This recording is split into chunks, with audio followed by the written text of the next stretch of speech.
Hey, good morning, guys. How is everyone? Sorry I'm late. Had just a few little things to do. Um, okay. See if I can get this started on Joshua TV.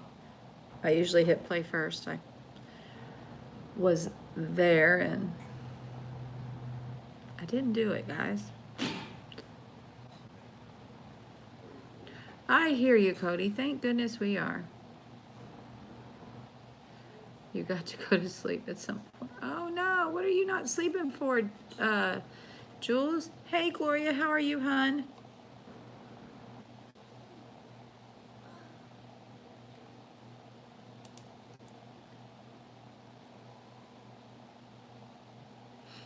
Okay. And we are good to go, I believe. Come on, go ring.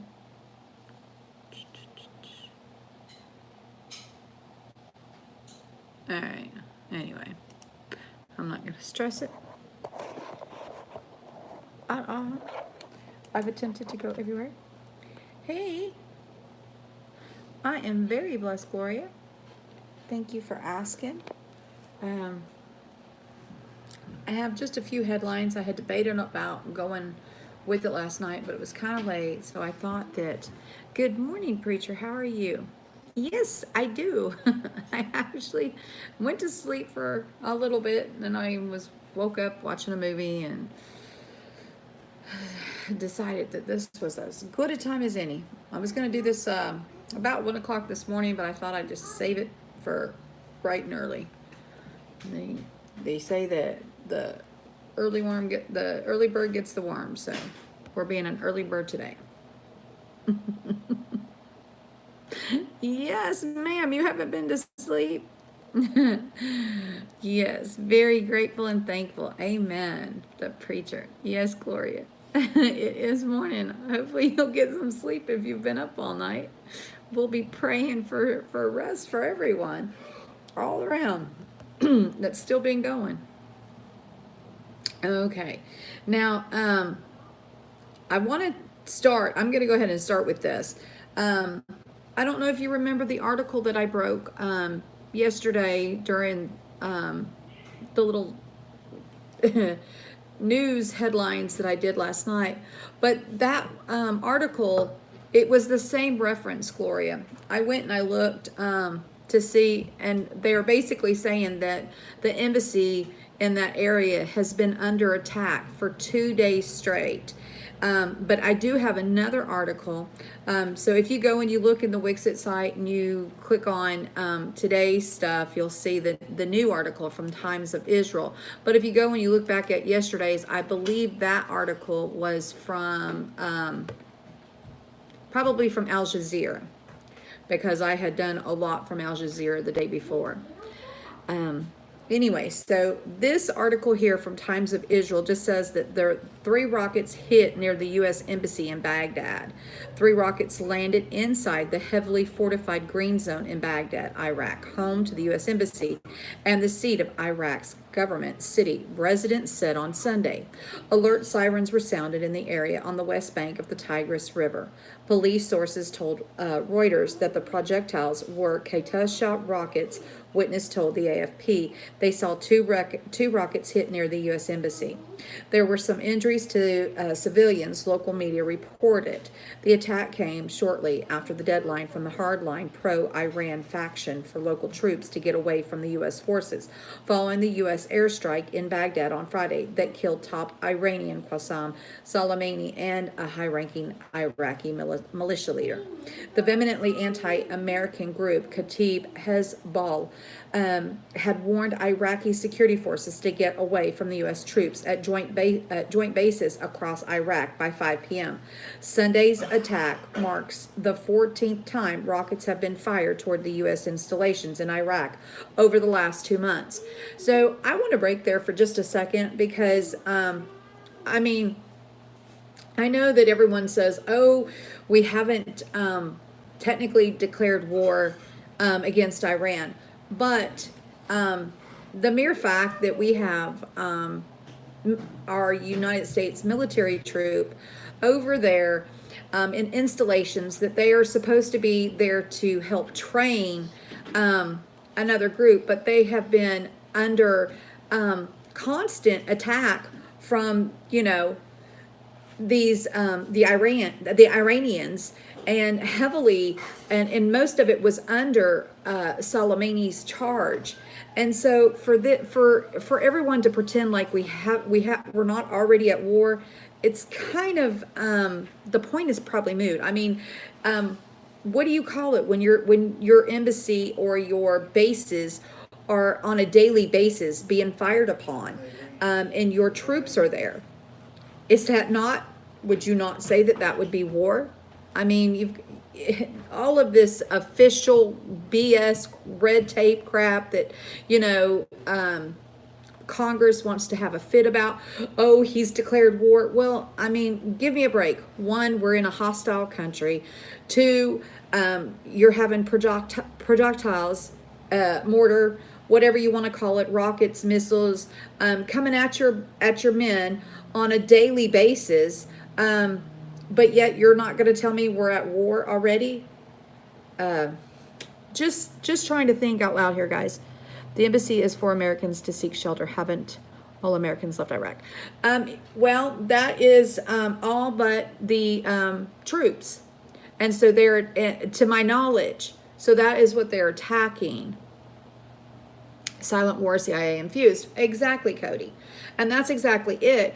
And I mean, now granted, Trump did not put our troops there.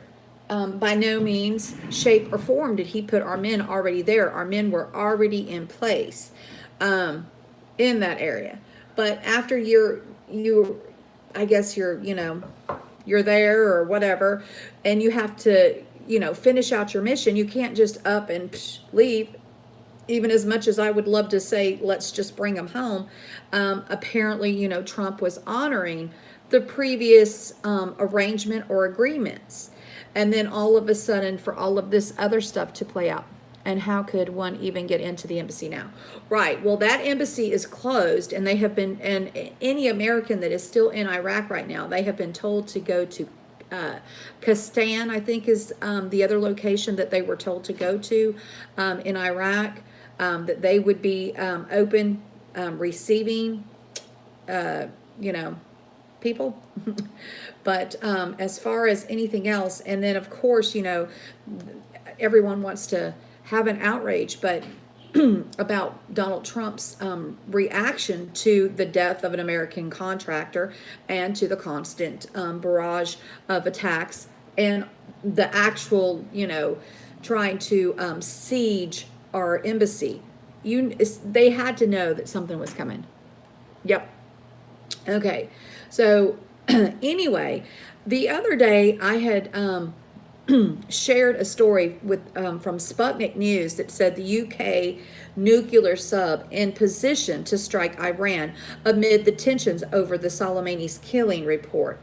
And this one here, basically, it speaks of an astute class hunter-killer sub that was armed with the Tomahawk cruise nuclear missile that sat silently in the range of Iran, and that's where it is right now. And the piece of this says is, if things unravel quickly, the UK will always stand shoulder to shoulder with the US. The hunter-killers are the most advanced submarines in the Royal Navy. They are deadly asset, and there is one well within the range of Iran, the sources pointed out. So if you guys remember that article that I did read, there is another article, and this is the one that I really want to touch base on today. This one here is from Breitbart, and I did not see, this article came out on the same day, but this one here actually goes into a little bit more detail as it tells that the Royal Navy has been deployed to the Persian Gulf.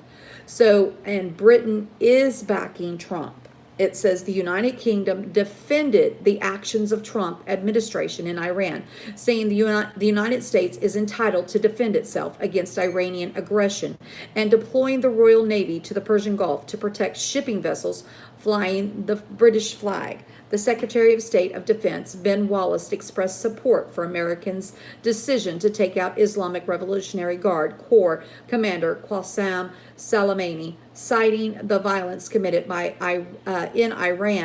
in Iraq by Iran-backed militias. During the last few months, U.S. forces in Iraq, who are based in Iraq at the invitation of the Iraqi government, have been repeatedly attacked by the Iranian-backed militia, Wallace said in comments reported by The Telegraph.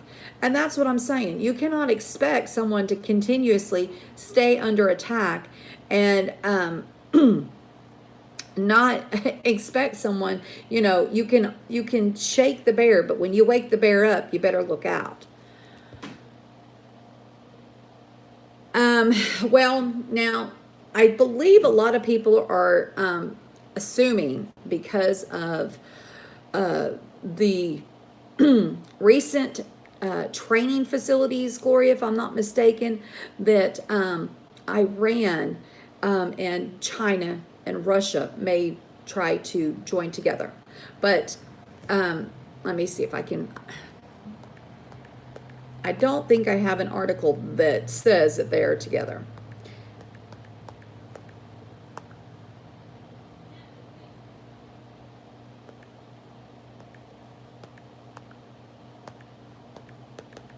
Now, I do know that Russia and China both have kind of basically said, that China will take it. Okay, let's see. I've got two different articles.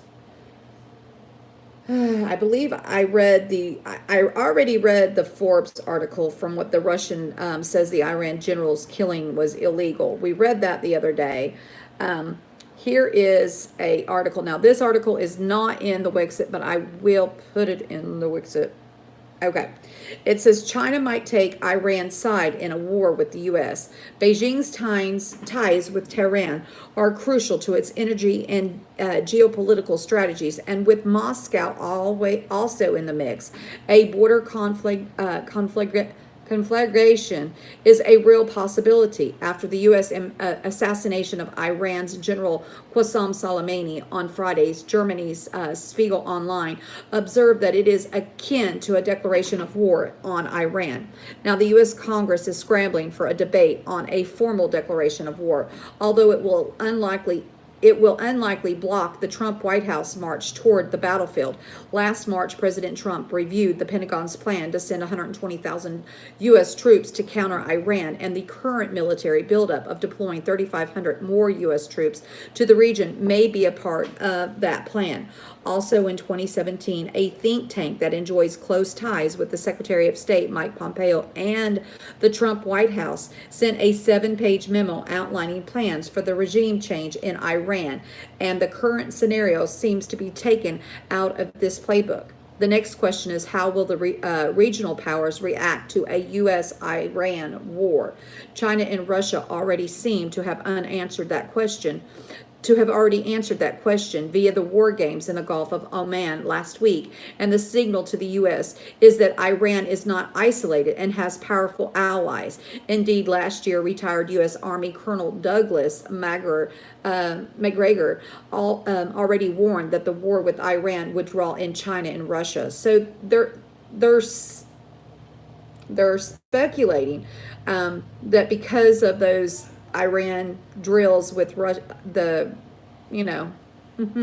military drills that they just had, they're saying that Russia and China would both take Iran's side. And do I think that they would get involved? I don't know. I think that it's a possibility. Do I think that they will? I don't know. We'll have to wait and see. I think something else would have to transpire. But if they were smart, they'll stay out of it. I mean, on a serious note, you have to have the right to defend yourself, period. And if you're in a hostile environment and you're being attacked, you have to be able to defend yourself. And I'm sure Putin and the Chinese, if they look at it on a military and if they were put in that same position, If the shoe was on the other foot, what would they do? And every single one of them would have retaliated in the same way. Yep. And we saw, and he died. Yep, exactly. And here we are intervening politically in another country. The mere thing that everybody's been saying that Russia's been doing to us, but we continue to do it in other countries on a constant basis. And that kind of stuff is upsetting to me as an American, because I don't think that we should interfere in other countries' political things and destabilize the Middle East. Yeah. Now I wanted to start off also here with this. This could turn quickly. Fears for the safety of New Zealand troops and rising Iran-U.S. hostility. This comes from stuff.com, New Zealand. This article was first, we don't care about that. New Zealand Defense Force troops based in Iraq are at risk of being caught up in the Iran's retaliation over the U.S. killing of top General Soleimani. A senior Waikato University academic says, today Iran has announced it will roll back its commitments to the 2015 nuclear accord amid heightened tensions over the assassination of Soleimani at Baghdad airport on Saturday. The killing was ordered by U.S. President Donald Trump. So I guess they're rolling back. But anyway, so New Zealand has up to 45 military personnel in non-combat and training role at Taji military complex in Iraq, and has already planned to withdraw all troops by June this year. Foreign Minister Winston Peters said heightened tensions in the Middle East are a strong concern, and the government is calling for restraint and de-escalation. Peters said the achievements in the fight against Islamic State have been hard won, and it's important those gains are consolidated, not undermined. The government would keep the security situation under close review, and any threats to deployed personnel and diplomatic staff were viewed very seriously. However, it is not yet commented on whether it will abide by the Iraqi government request to withdraw all foreign troops. National Defense spokesperson Mark Mitchell said there is still a threat from groups like Al-Qaeda and Islamic State, so it would be wise for the government to see if the Iraqi government acts on the resolution or whether the need for global security will prevail. So apparently there was already an order that they were going to obviously withdraw their troops in June, and so it's still on the table, but it doesn't look like they're running out just because of the resolution that they passed yesterday. I'm concerned about their safety. I think it could turn quickly. It will depend on what Iran does next, and they have a menu of options of what they can do. They're going to try and to avoid a direct conflict with the U.S. because they won't win a direct conflict, but indirect conflict, they've got a much better chance. And one of the vulnerable points is Iraq, because there's a lot of Shia militia and the country doesn't have a strong central authority. It's also got woeful economic conditions, so it's ripe for turmoil. So if they decide to pressure and focus on the coalition troops, including the New Zealand coalition troops, they could find themselves at the short end of conflict. Gillespie said New Zealand troops went to Iraq as part of the U.S.-led coalition, not as part of a United Nations presence. If Iran chose to make trouble, it could even try to cause a civil war in Iraq, and coalition troops could become a target. The worst case scenario you'd want to happen now is that the Iranian Shia militia in Iraq decide to start attacking those troops, because if that happened, we would not want to be part of that war. It was right to be there to defeat the Islamic State. It's not right to be there if Iraq fragments in the regional war with Iran. Gillespie said the U.S. has been acting on its own because it knows traditional allies like France, Germany, and like New Zealand would not have been in favor of the killing of Soleimani. International law was divided over such extrajudicial killings, but on a practical level, it meant nations lost the ability to keep talking to each other. This is an extreme act. This is the kind of act that George Bush and Barack Obama both steered away from, even though it would have been possible. But as a provocation, many countries, when they have one of their heads of state or one of their senior diplomats or ambassadors killed, will see traditionally as a cause for war and legitimate cause of war. Gillespie believes Iran will now be trying to accelerate its nuclear program, and at the time it signed the 2015 nuclear deal, it was probably 18 months away from having a nuclear bomb. He said either the U.S. or Israel would act if Iran achieved nuclear weapons because neither country would tolerate such a threat to its citizens. The MFAT is advising New Zealanders not to travel to Iraq because of the fears of violence and terrorism. 15 New Zealanders are registered as being in Iraq and they are advised to leave. An Auckland pacifist group is calling for New Zealand Defense Force troops to leave Iraq and for the NSDDF to reduce its ties with the United States. Auckland Peace Action said the U.S. has wanted war with Iran for decades, and our government must resist any involvement in further conflict, including refusing to provide intelligence or personnel. Spokesperson Valerie Morsa said the Defense Force must respect the Iraq's parliament wish for all foreign troops to return home. The assassination of Soleimani was Trump's most brazen attempt to provoke Iran, she said the New Zealand government should refuse any support for a new war. So New Zealand cannot be counted on, obviously. Let's see.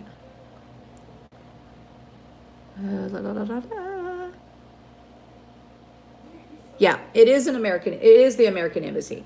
It was the American embassy, or is the American embassy. Okay. So then, as if things, I, for one, thought that if you were to threaten anyone, that it is a terroristic threat and that it is warranted an arrest. But here we have Hollywood stars going around accepting the bounty to assassinate the president. I don't know if you guys heard about this yet, but yeah. We have Brett Baier reports actor George Lopez accepts Iran's bounty to assassinate President Trump. Actor George Lopez appeared to accept an Iranian bounty to assassinate President Donald Trump on Sunday evening. Iranian authorities had recently put an $80 million bounty on the president's head, but according to Lopez, he'll do it for $40 million instead.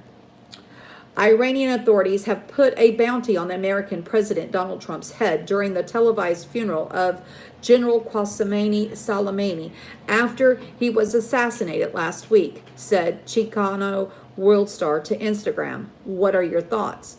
We'll do it for half, replied Lopez from his official Instagram account. And let me see if I can.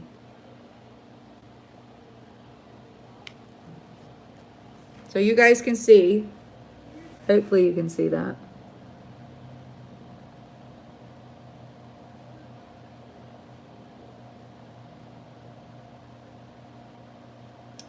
And of course, his is in the red.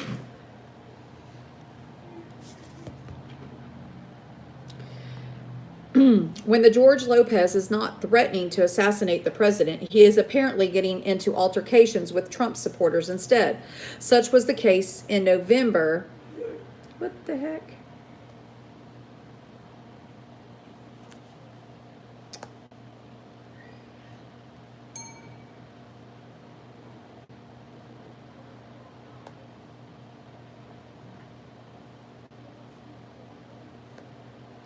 Okay, so for whatever reason, they don't want me to read that article.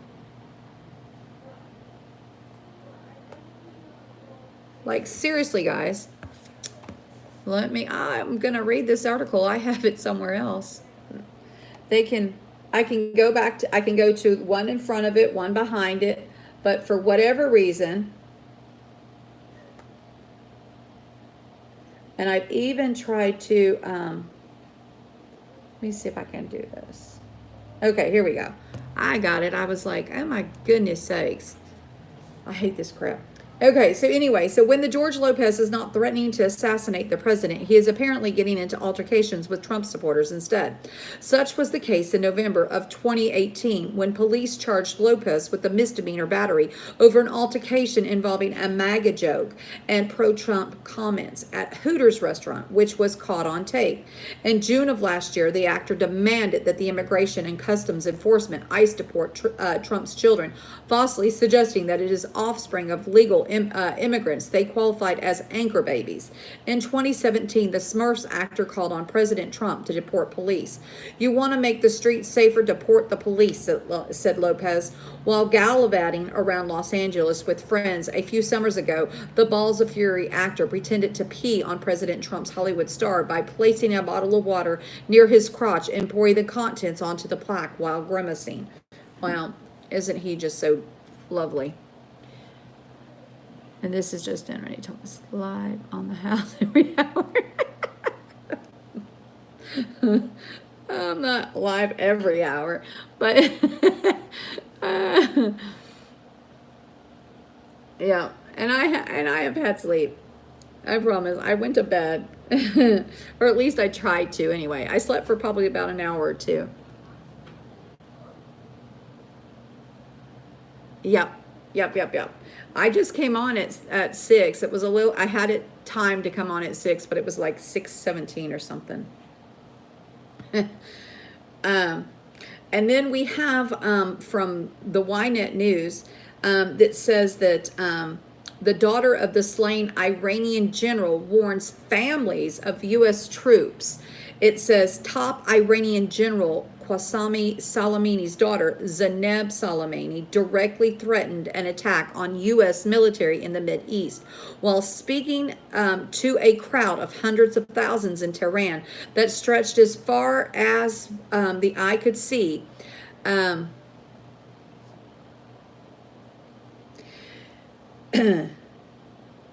Speaking as the eye could see, the families of the U.S. soldiers in the Middle East will spend their days waiting for the death of their children, she said to Cheers.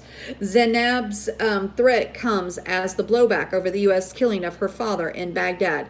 Separately, Iraq's parliament has called for the expulsion of all American troops from Iraq. And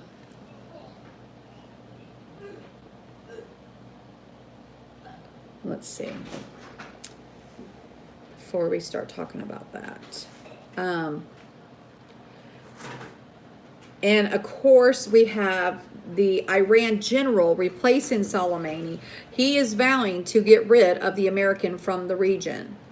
Tehran, Iran, an Iranian general who replaced the leader killed by the U.S. airstrike in Baghdad, vowed Sunday to take revenge as Tehran abandoned the remaining limits of the 2015 nuclear deal and world powers in response to the slaying. Ismail Ghani's threat comes as a blowback over the U.S. killing of top Iranian General Soleimani's mounted Sunday, with Iraq's parliament calling for the expulsion of all American troops from Iraqi soil. The three developments could bring Iran closer to building an atomic bomb, see an a proxy or military attack launched by Tehran against America, and enable the Islamic State group to stage a comeback in Iraq, making the Middle East a far more dangerous and unstable place. I have to figure out how to send out alerts. I hear you. Adding to the tensions of the U.S. President Trump threatened to demand billions of dollars in compensation from Iraq or impose sanctions like they've never seen before if it goes through with expelling U.S. troops. Guy Heaney made his remarks in an interview with Iranian state television aired Monday. God the Almighty has promised to get his revenge, and God is the main avenger. Certainly actions will be taken, Ghani said. Ghani now serves as the head of the Revolutionary Guard Quad Force, an expeditionary arm of the parliamentary organization answerable only to Iran's supreme leader, the Ayatollah Ali Khamenei.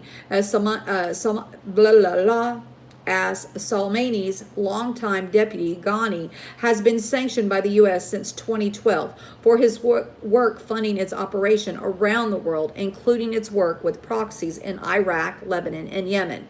Those proxies likely will be involved in any operation targeting the U.S. interest in the Mideast or elsewhere in the world. We promise to continue down martyr Soleimani's path as firmly as before with help of God, and in the return of the martyrdom, we aim to get rid of America from the region, Ghani said.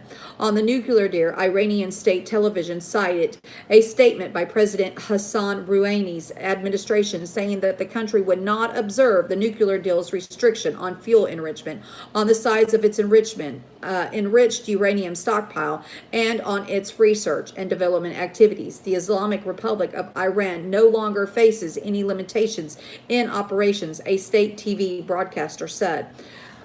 German Chancellor Angela Merkel, French President Emmanuel Macron, and a British Prime Minister Boris Johnson specifically urged Iran to withdraw all measures not in line with the 2015 agreement that was intended to stop Tehran from pursuing its atomic weapons program. Iran insisted that it remains open to negotiations with European partners over its nuclear program and did not back off from earlier promises that it wouldn't seek a nuclear weapon. However, the announcement represents the clearest nuclear prohibition threat yet made by Iran since Trump unilaterally withdrew from the accord in 2018 and reimposed sanctions. It further raises regional tensions as Iran's longtime foe, Israel, has promised never to allow Iran to produce an atomic bomb. Iran did not elaborate on what levels it would immediately reach in its program. Tehran has already broken some of the deal's limits as part of the step-by-step pressure campaign to get sanctions relief. It already has increased its production, begun enriching uranium to 5%, and restarted enrichment at an underground facility. While it does not possess uranium enriched to weapons grade levels of 90%, any push forward narrows the estimated 1-year breakout time needed for it to have enough material to build a nuclear weapon if it chose to do so. The International Atomic Energy Agency, the United Nations watchdog observing Iran's program, did not immediately respond to a request for comment. However, Iran said that the cooperation with the IAEA will continue as before. Foreign Ministry spokesperson said Abbas Mousavi earlier told journalists that the Soleimani's killing would prompt Iranian officials to take a bigger step away from the nuclear deal. In the world of politics, all developments are interconnected, Mousavi said. Crazy stuff, guys.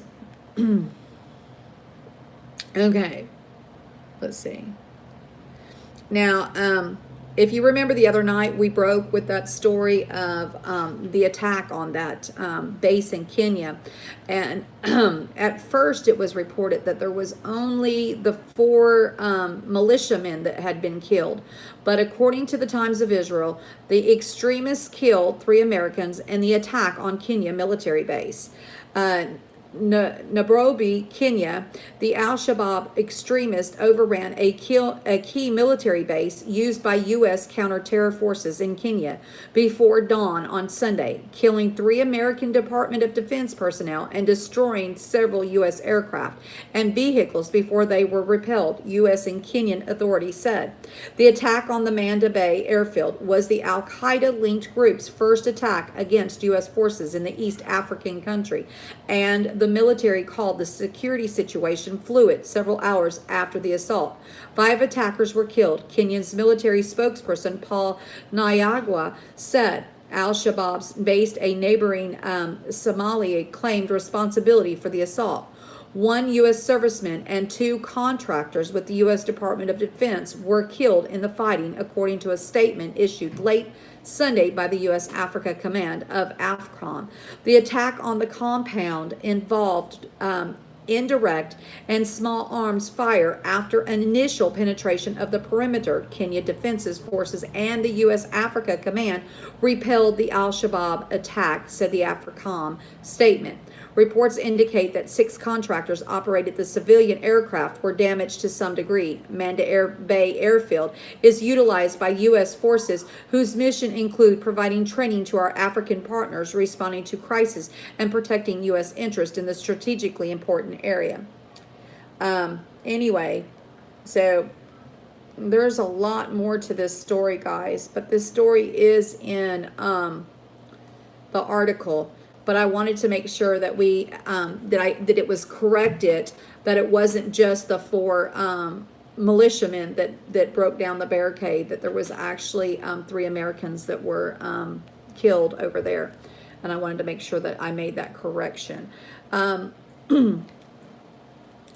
gonna make sure I drop my Wixit site link one more time, and then I'm going to be dropping this link here, guys. And I just have a quick Q&A I want to do this morning. I still have a couple of more articles. We're in it now. I'm going to have to beef up certain areas. Okay.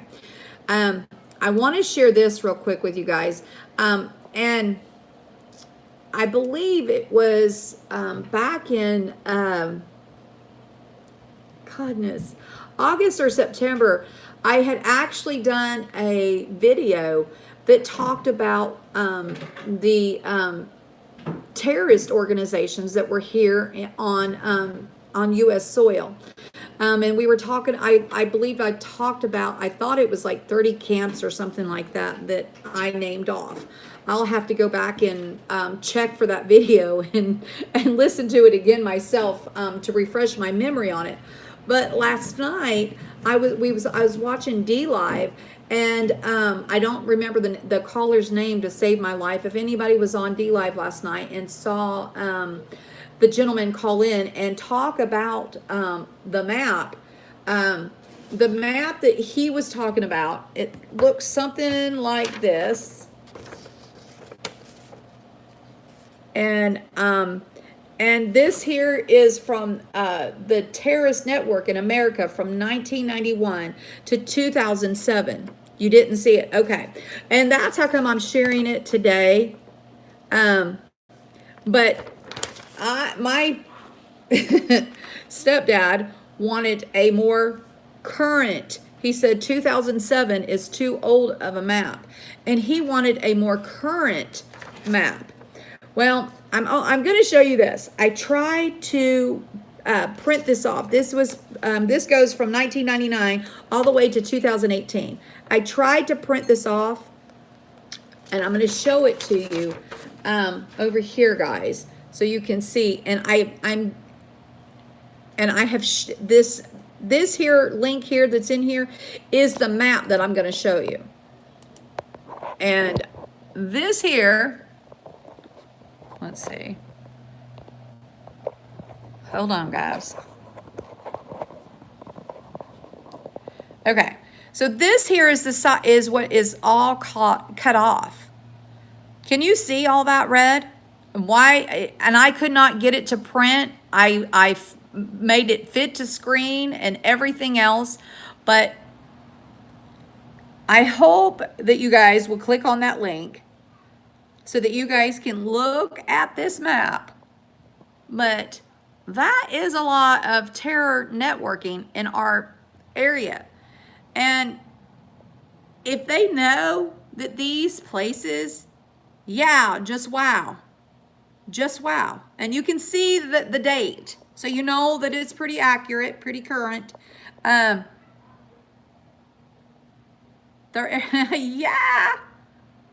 Yeah, they are. Everywhere, guys. Everywhere. And they continue to let them in. Yeah. So my main thing is, and we're gonna talk about this just for a minute, guys, if you don't mind. My main thing is, let me get back to where I can see chat. Now let me go over here. I don't know. if anybody is over here and chat over here, but I need to share it here as well. I'm on Joshua TV too, so guys, I have to share. I have to share it everywhere. Yay, it works. Yep, there you go. Anyway, so, okay. So anyway, so that is the link. But according to the governors, there's nothing to worry about. Exactly. So the mere fact that we have so much terror networking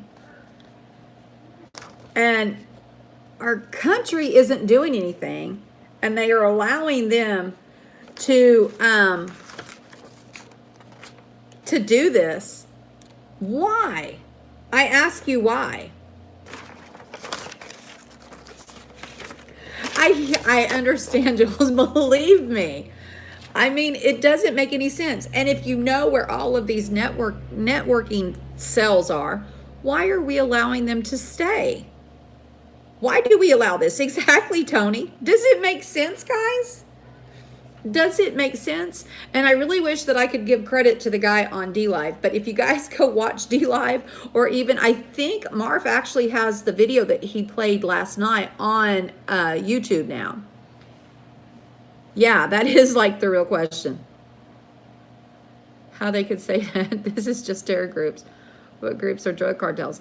Yeah, exactly. Now, could you imagine? Because now, if you look at it and if you go to that site, it'll tell you. Now, like this one here, it's not as it's not as advanced as it doesn't tell you which one is what. But this one over here will tell you the Al-Ghama at the Islamiyah, Hazma, Hizbah, Lakshar, Taliban, Al-Qadad. That's this one. And I believe if you guys go into my Wixit site, both of these maps are linked in there. It's under knowledge. And that's what I have it tagged at. I just have it under knowledge because it's knowledge that we should have. It's out there. And I did not have to go. Now this one, to get this map, I did have to go to DuckDuckGo to get this map. But to get this map here is on Google. But this one here is not. So, and like I said, I really hate it that it cut off half of the, it cut off the eastern board. And the eastern side is where it looks like a million of them. Tons of videos from YouTubers going to these camps. It's crazy. It is insane, guys, to know that we have all of this going on here and we have the situation escalate. It's the map before. I will agree with you there. And we have this situation going on in the Middle East with,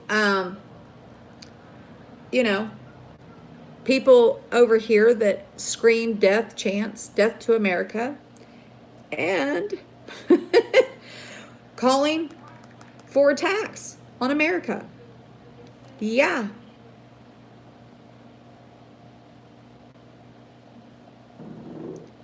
Well, I don't think I would be so nervous being close to Fort Bragg. I think I would actually find comfort in that. I used to live close to Barksdale. I mean, like right across the street. I hated it because you could hear every plane take off and every plane land. It was bothersome on that. But I felt safe for some reason. Don't ask me why.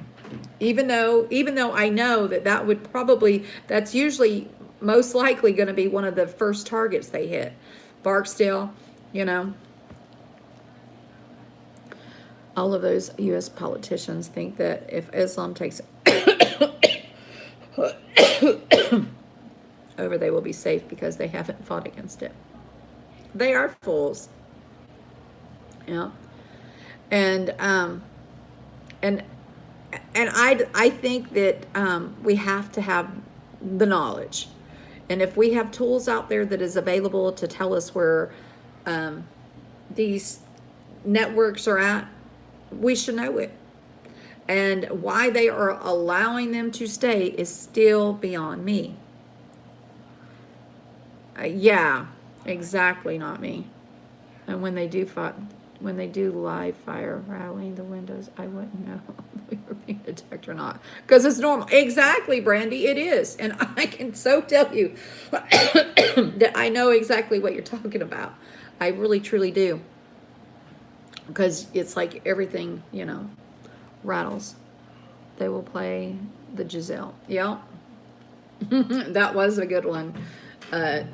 It sure was not me. That was a good one. Anyway, and so this brings me to the next thing that that we need to cover, and a part of the reason why I want to cover this so early in the morning. We've talked about this a little bit. You live close to WPAFB, but I already know what would happen if the crap hit the fan. Yeah, exactly, Tony. China accused the U.S. on Monday of aggravating the tensions in the Mideast through military interventions and warned that it could carry grave consequences for the regional peace. Yeah, imagine that. They do not discriminate. There is not a head. They will not chop it off. Exactly, Gloria. You are exactly right. And the next thing that concerns me, which this has been a concerning and should be concerning to everyone for a very, very long time. I've been so upset with the way that the Democrats continue. It's all about power. They think they run the country, and they continue to go with this ridiculous power trip that they all seem to be on. But the mere fact that the president did what he did not have to notify them. He didn't. I know he didn't have to notify them. I know that, 100% sure on that. But now, since all of this stuff has transpired, we have the U.S. Democrats are looking to limit Trump's Iran war powers as the saber rattle grows.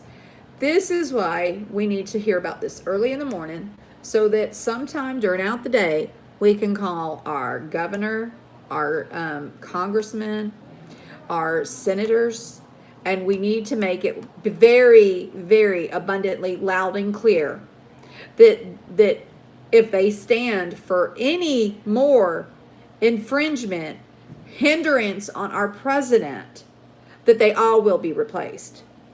There you go. And Heritage Karma's got that number. She knows it. Thank you, sweetheart. So, yeah. Well, I would call him, Brandy, and I wouldn't care what he thought or said. I would call him and leave a million messages that he would get tired of hearing from me,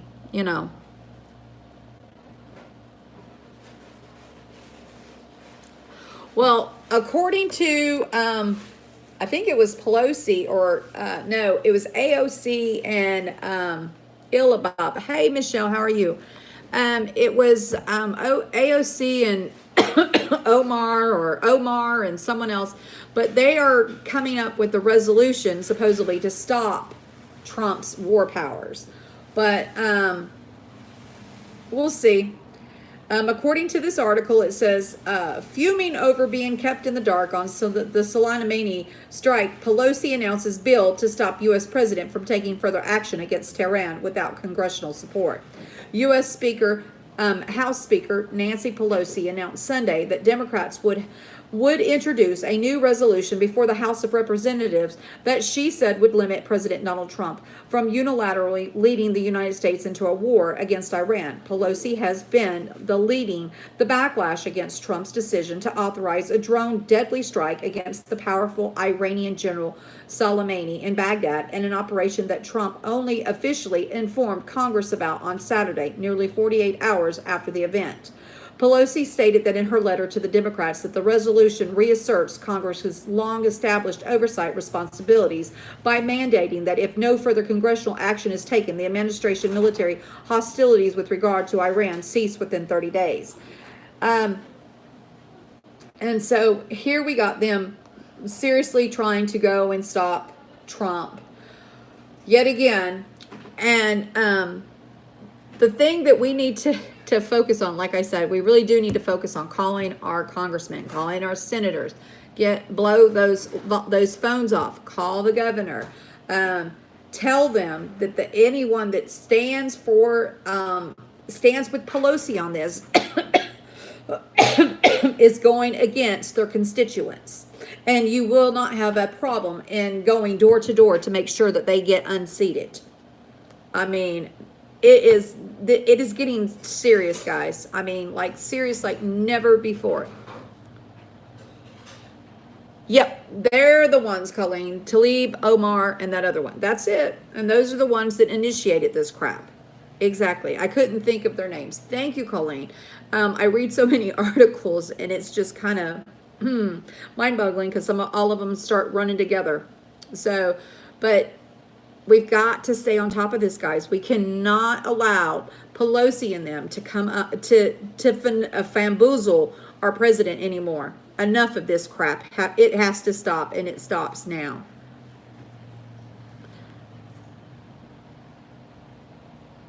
Yeah. But they're not going to take him out. They wouldn't dare. Unless I say they unarm us all. And then that might very well be their reasoning behind doing what they're doing. And you know that I said that the other day.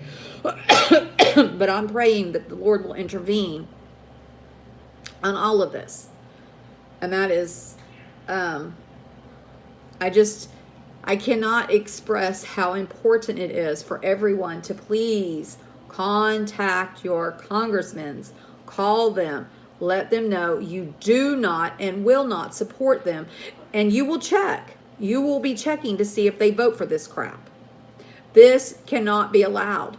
This abuse of power that they have has got to stop, and they need to take it away from Congress. They need to, every one of them should be tried for treason, in my opinion.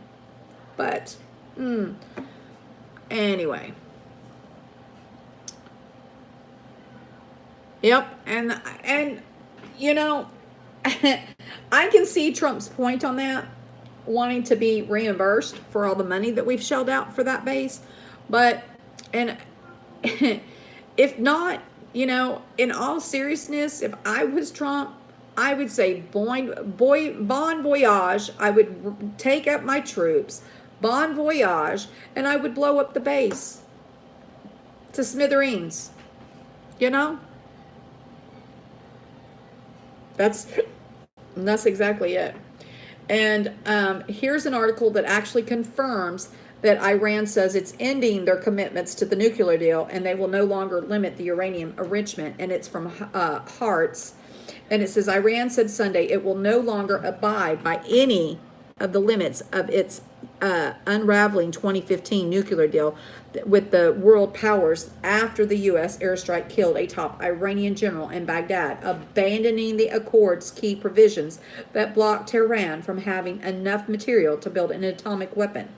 Iran insisted in a state television broadcast it remained open to negotiations with European partners, who so far have been unable to offer Tehran a way to sell its crude oil abroad despite U.S. sanctions. It also didn't back off earlier promises that it wouldn't seek a nuclear weapon.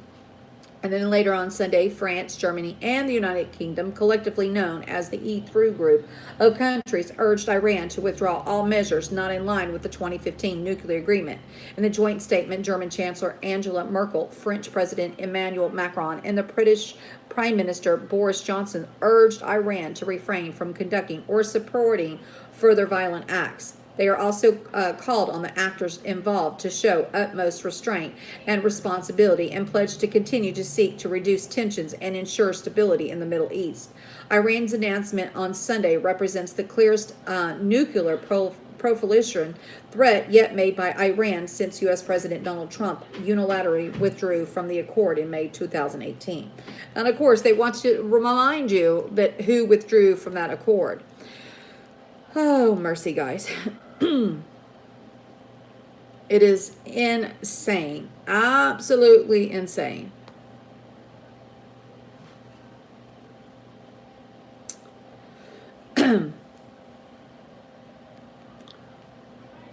They took all the non-emergency personnel out. Where at, Brandy? What are you talking about? I'm kind of lost here. Non-emergency personnel are still there. Are still where? At the embassy?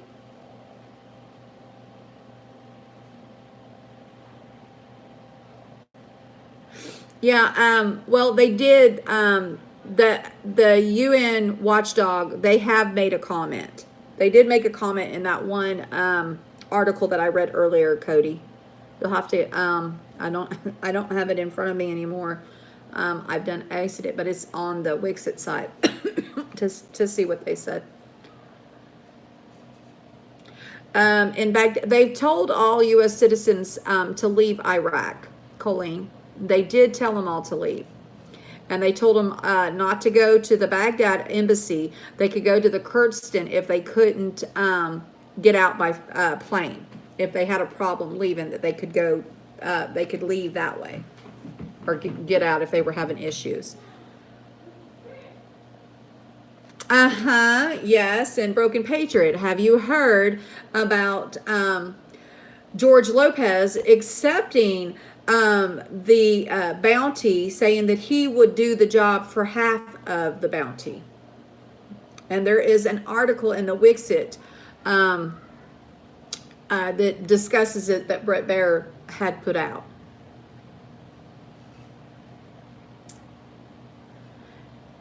No, they lie, and and exactly, and that's how come, you know, Obama gave them all that money. You know it.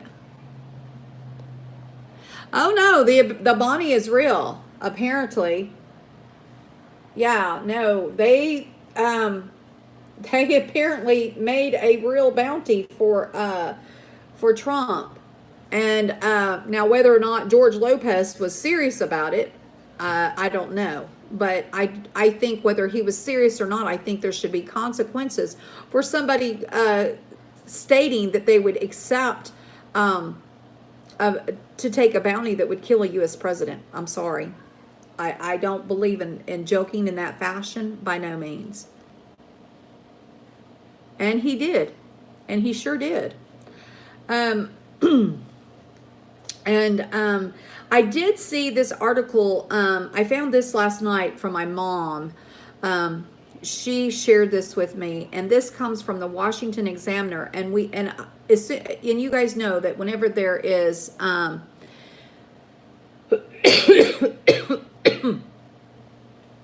whenever you guys know that I get any kind of headlines that involve Virginia, I tried to share it with you. And I guess I may have seen it and not thought nothing about it because it mentions the Kentucky congressman. So you don't actually think it's about Virginia. But let me read this to you guys. This is from Washington Examiner, and it says, the sheriffs may go to jail to protect Second Amendment sanctuaries, Kentucky congressman says. Kentucky Republican Representative Thomas Massey thinks some local law enforcement leaders will be willing to go to jail rather than comply with the state gun control laws they deem unconstitutional. So just so you know that the situation in Virginia it's not only just there, guys. It's in other states that they're trying to implement stricter gun laws. So here we have Kentucky's representative speaking out. Attended my first 2A sanctuary meeting today in Lewis County, where I live. Standing room only, friends and neighbors spoke passionately and articulated county officials unanimously passed a resolution, Massey tweeted on December 30th. This grassroots movement feels even stronger than the Tea Party in 2010. Second Amendment sanctuary municipalities last year sprouted up in Illinois, a state state were some of the strictest gun control laws. They then spread it to Colorado, Kentucky, New Mexico, New Jersey, Oregon, Virginia, Washington State, and other states. Massey cited Weld County, Colorado Sheriff Steve Reams, a critic of the state's red flag laws, who offered to put himself in his own jail rather than enforce the state law. His county government has already voted to fund his legal fees should he end up in a protected legal battle that might go all the way to the Supreme Court, Massey told the Washington Examiner. And so that's one of the things that when you boil it all down and say, what does the sanctuary county movement mean? Massey said, so what it could mean is that the country governments decide to use taxpayer dollars with the blessing of the taxpayers in those counties to support the sheriffs in their court battles. Massey compared the potential circumstances to the jailing of Rowan County, Kentucky clerk Kim Davis by a judge when she refused to sign same-sex marriage certificates in 2015. A lot of people didn't think she was willing to do this, but she registered a judge's order to issue a marriage license with her name on it, and she refused to do it, and he found her in contempt and threw her in jail without a jury trial, Massey said. So she was basically a political prisoner, Massey said. She stayed in jail until it became a national issue. In Virginia, gun control proposals, including a firearms ban, universal background checks, magazine capacity restrictions, and a rollback to one firearm purchase per month, have surfaced since Democrats won the majority in both legislative chambers. Along with the Democratic Governor Ralph Northam, some rural sheriffs began talking up the sanctuary county ideal in anticipation of the upcoming legislative session with Democrats in full control of the state government. Northam told WTKR later this month, last month, that any law enforcement officer that did not carry out gun control laws enacted by the state would face consequences, but he did not give any specifics. If we have constitutional laws on the books and law enforcement officers are not enforcing those laws on the books, then they are going to be consequences, but I'll cross that bridge if and when we get to it, Northam said.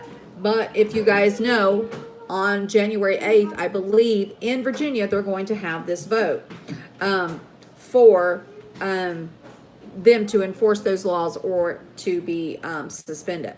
However, Virginia Democratic Representative Donald McAkin told the Washington Examiner in December, Northam always has the option to call up the National Guard to cut off funds to non-compliant municipalities as a way to enforce the law if necessary. Fellow Virginia Democratic Representative Jerry Conley suggested that local police should be prosecuted for not carrying out the laws. However, Massey, 48, said he believes these threats will not deter local law enforcement that have declared their county's Second Amendment sanctuaries have support from their constituents. Somebody is going to jail, Massey said, and it is probably going to be a public official, and God bless the public officials who are willing to do this so their constituents don't have to. Massey, who earned a Bachelor of Science degree in Electrical Engineering and a Master of Science degree in Mechanical Engineering from Massachusetts Institute of Technology, leads the House Second Amendment Caucus. He attended his first Second Amendment sanctuary county gathering in Lewis County, Kentucky, in his home district on Monday night. Massey noted that there was concerns Kentucky's new Democratic governor, Andy Beshear, will issue gun control measures via an executive order. Beshear defeated Republican incumbent Matt Bevin in November, but Massey said he believes Bevin initially won the governorship in 2015 in part because of Davis's protest. Similar protests in Virginia could affect lawmakers' re-election prospects, Massey said. These people that are trying to grab the guns could unwittingly put Virginia into a play in the next presidential election. Because I haven't seen this kind of palpable grassroots energy since 2009 and 2010. The Tea Party, Massey said, everybody always went and tried to define who was organizing these Tea Parties in 2009 and 2010, and there were no leaders.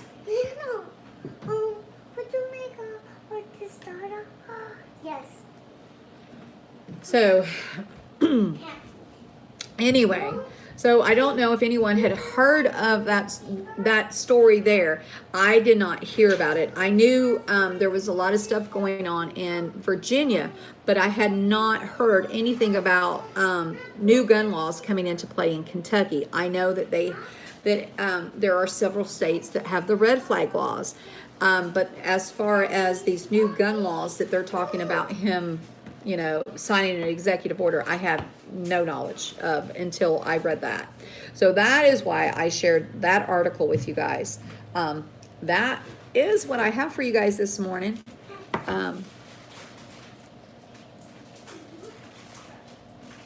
So far, patriots can conceal carry if they are licensed. Yeah, but see, now, people that are going to Virginia, this is what they need to be checking out. Because if you're not in Virginia and you're carrying without a Virginia permit, they might require you to have a Virginia permit instead of just a your state permit. I had an Alabama carry permit, concealed carry permit, and I know that if I was traveling, I just going from one state to another, on the likelihood I would have been okay. But if you're going to be this rally and all the stuff that's going on, they're probably going to be pulling out all the stops. So I would definitely encourage everyone that is going to be going there to check on their carry permit laws. But it has been an issue, yeah.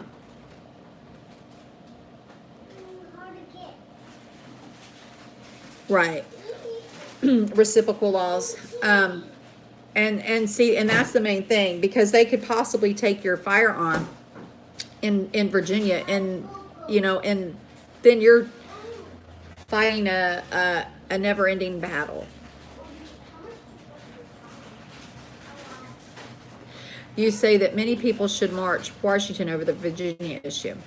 Well, I say that we need Americans to stand up in both situations. I do believe strongly that people should stand with Virginians on this constitutional crisis of them trying to, take away their Second Amendment right or infringe upon it. But I am with you now, Heritage. I do believe that just as many people that show up in Virginia should show up in Washington. And I'm like I said, I am really trying to make some traveling plans on a serious level as soon as they announce when they are going to do anything about this impeachment crap. Because I plan to be there to oppose the impeachment. And I think that everybody that stands with our president should also think about doing that. Just search for the CCW reciprocity that should tell you about yours and if it transfers to other states and which ones. Okay. Well, now Matt, on a different note, I don't think that your carry permit actually transfers to other states. I know that most states won't give you crap about it, and the reason why I say this is because my friend got pulled over in Alabama, and she tried to use that her husband was a retired state trooper, which and that it was her gun, but it was in her, I don't know.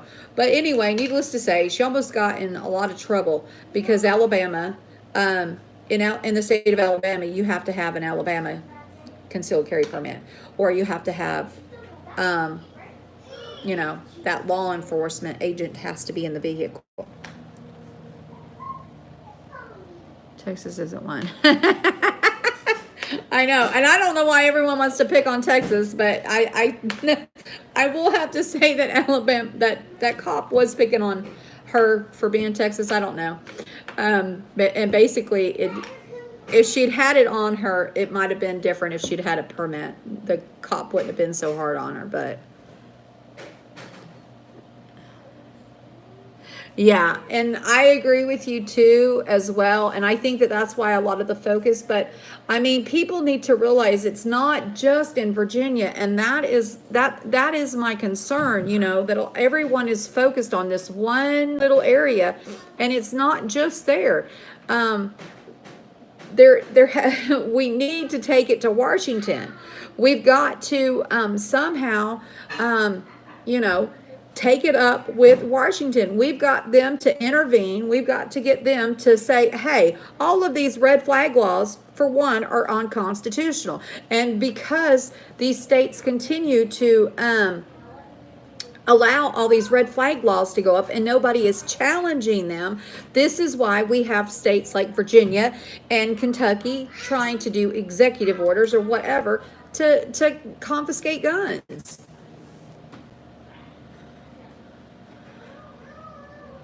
One of the senators is introducing.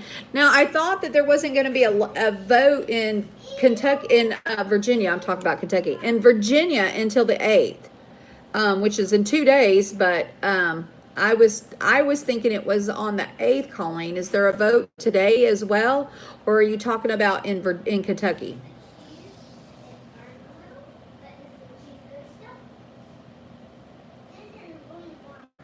We cannot all go to Washington. I know, but we all need to go to Washington. I mean, I know that it's not feasible for everybody, but everybody that can go. I mean, it's on the 8th. Okay. On the 8th vote is in needed to, right. Yeah. I thought it was on the 8th. I didn't think it was, the letter is for Congress. The letter for Congress, the letter for Congress, for them to step in. And the sad thing is the Democrats in the House probably won't even hear it. It needs to go to the senators. They have a deadline for the impeachment. If they don't send over the articles, they will move to dismiss. Yeah, exactly. And they should. They should move to dismiss. I hear you, Gloria. Believe me, I hear you. I don't know. I don't have all the answers, but I know that somehow, some way, we've got to give a show of support for our president, if it comes to that. I hope she holds on to him and they say it's null and void because and dismiss the whole thing because of her unwillingness to comply with the Constitution and think that she's the law.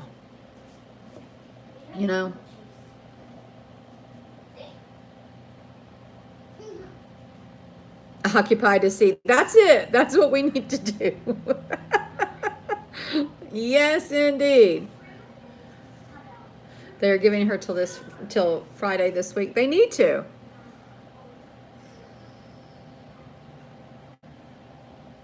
And that's why you say go January 20th.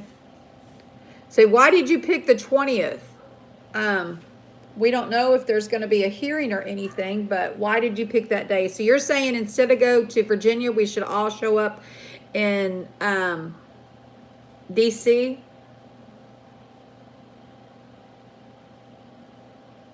Yeah, I have tents. I think I have a couple. I can bring some tents. We could try out all our gear.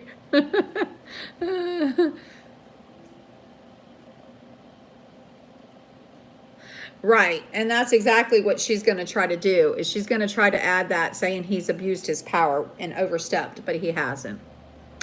And Mitch McConnell has already come. And see, Pelosi thinks that everything just ends with her.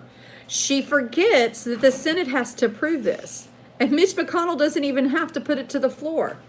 So, I mean, she can go and sing and dance and do everything that she wants to and say, oh, she's doing this and she's doing that and she's done this. But guess what? It doesn't even matter. We should set a date. Okay, so we should be tired or tried. What are we talking about?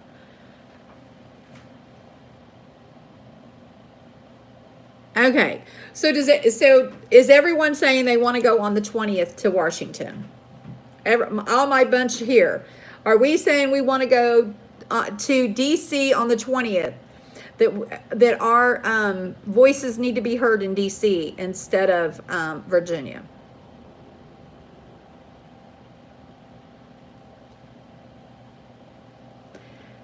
The 8th to DC, that's only 2 days. It would take me a day just to drive there. Rent an RV. Rent an RV. Rent an RV. Well, whoever wants to pay for us to rent an RV, you should. I guess maybe we can start a fund for that on the way to DC.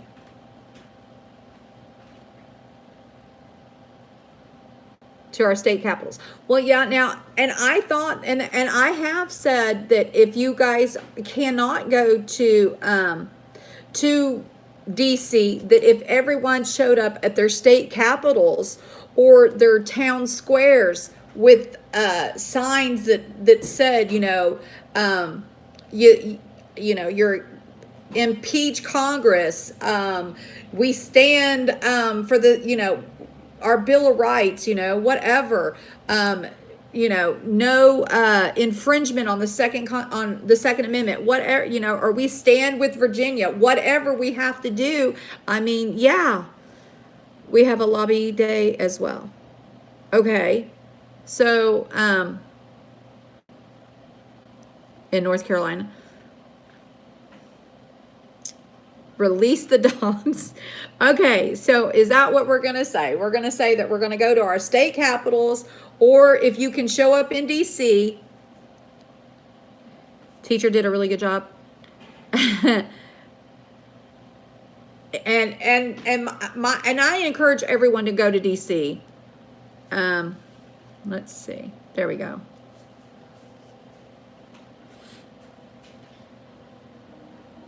And Heritage is giving you the, so that way everybody can participate. On the 20th, if you cannot show up in Virginia and you cannot show up in DC, at least, bare minimal, show up in your state capital with your Second Amendment signs, your impeach Congress sign, whatever you got. Teachers stood together very well. That's awesome, Miss Story. Are you talking about when they were protesting or for their job, for more money? Or was there something else that they did recently that I don't know about?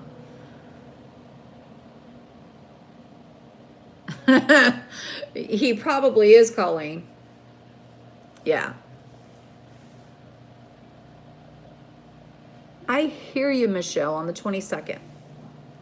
Yep. For your march, for your pro-life.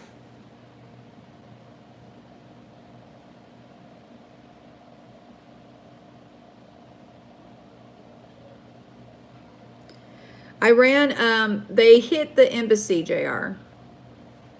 They they hit it for two days in a row. They've hit the embassy. They hit them with 3. They hit the, got into the green zone. For us, okay. Really, a trip plus okay. Yeah, if you cannot go to Washington or Virginia, you go to your state capitals with signs for the Second Amendment and against the impeachment and Trump harassment. Yep, exactly. On the 20th. And then if you can, you go to DC.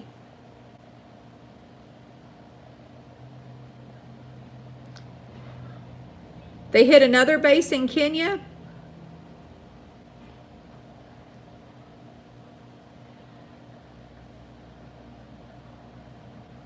Or is this the same base? Let me see, guys.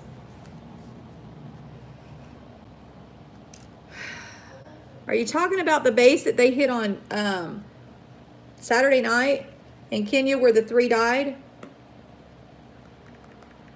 The 3 Americans and the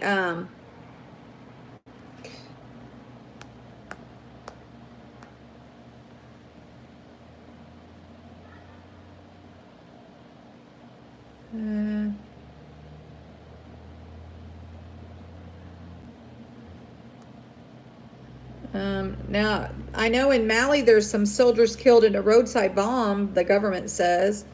There was 3 terrorist suspects held for trying to enter a British Army camp in Kenya, police say.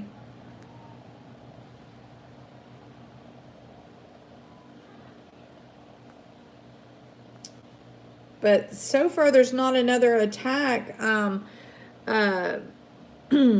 JR, just the attack that happened on Saturday. It's just the one on Saturday.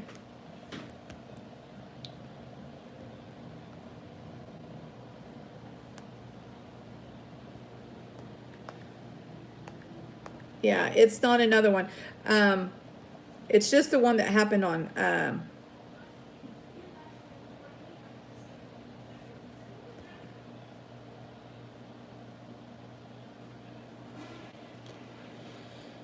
okay, let's see.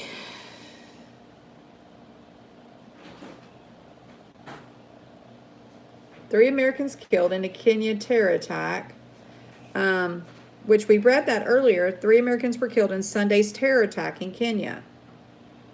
The U.S. servicemen and 2 civilian contractors working for the defense were killed in the attack carried out by Al-Shabaab, the U.S. Africa Command, which is responsible for the military relations with nations, which I've already read this. And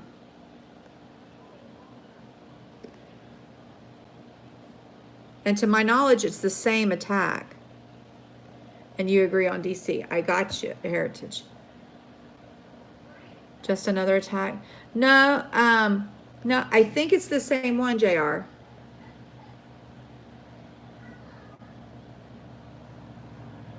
They're going to run out of food and water. I hope not.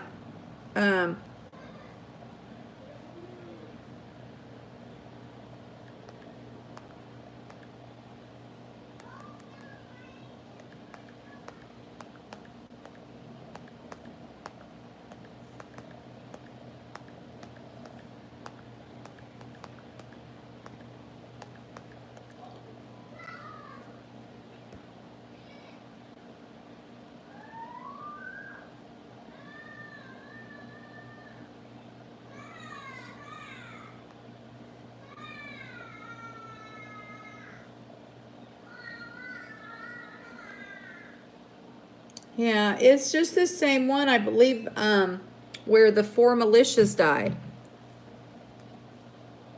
And it is a, they're saying it's a Al-Qaeda, a terrorist thing.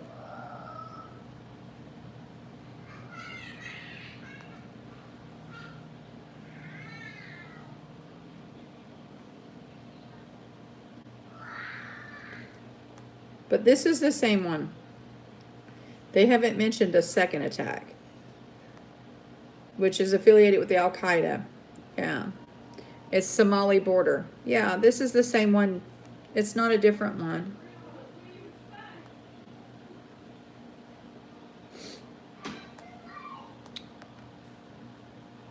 Our people are trapped.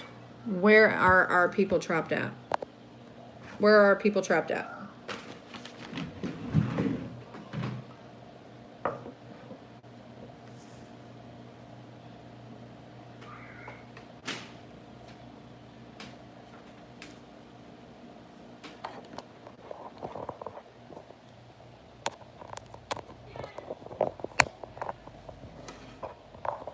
No one can get in or out at Baghdad.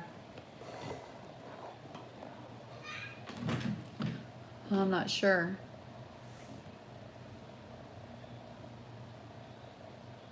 They don't send in troops without food. That comes to. Yeah. They're sending in all those troops. So I'm sure they'll be bringing food.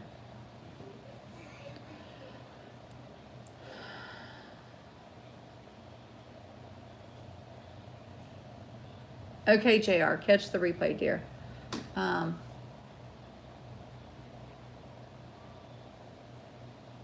Yeah, yeah, Brandy.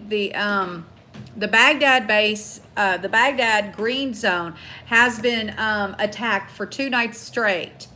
And there's an article from in yesterday's thing that said about the 2 days straight in Algiers. Algiers is where it came from, and it's in my yesterday's post. Today, in today's post, I have an article that talks about 3 of the rockets landing near the base in Baghdad in the Green Zone. And that is just confirmation again to reiterate that the bases have been attacked. And then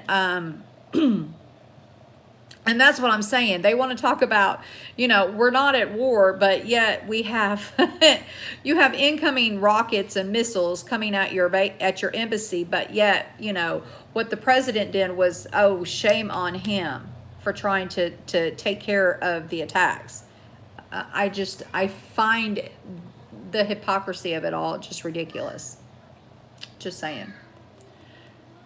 And then, and first Baghdad, then the second was Kenya. Yeah, and then Kenya got hit on Saturday night, wasn't it, guys? Early Sunday morning, I believe.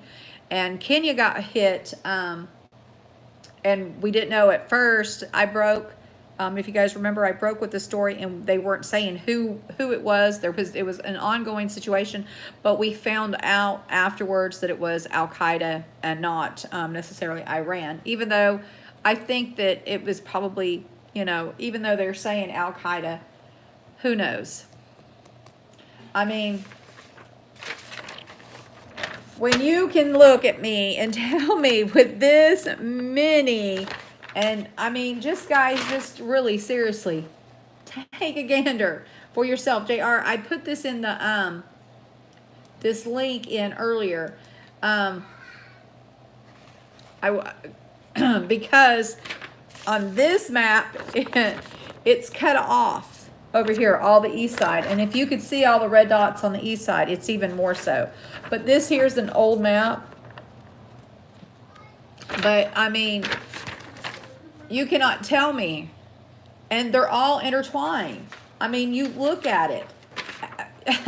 Hazma, Al-Qaeda, Iraqi insurgencies, the Muslim Brotherhood. It's all intertwined. You cannot tell me they're not all kind of interconnected. Yeah, it's the same. Exactly, Brandy. And so they want us to believe that though the attack was claimed by Al-Qaeda, that it had nothing to do with Iran. I don't know, guys. That would be like saying, the U.S. troops, that or the drone or our president shot down that drone, and it was our U.S. troops, but it wasn't American. It was not America that did that. Yeah, I know. And his tweets, Colleen, have been less and less, like almost to nothing. Every now and then you'll get something. I was kind of shocked as well. I was curious. I thought that he would have responded possibly to the George Lopez, article in some fashion. He is in lockdown. And that makes sense. I mean, in all honesty, that makes sense. Somebody, was it Will Patriot said that the high officials were all on lockdown, but I know that he was also traveling from Mar-a-Lago to DC this morning. So maybe, I don't know. You can almost hear him breathing. Yep. Let me see. And maybe that's why he hasn't, is because he's traveling. Maybe he doesn't get service in the sky. I don't know. I mean, I really don't.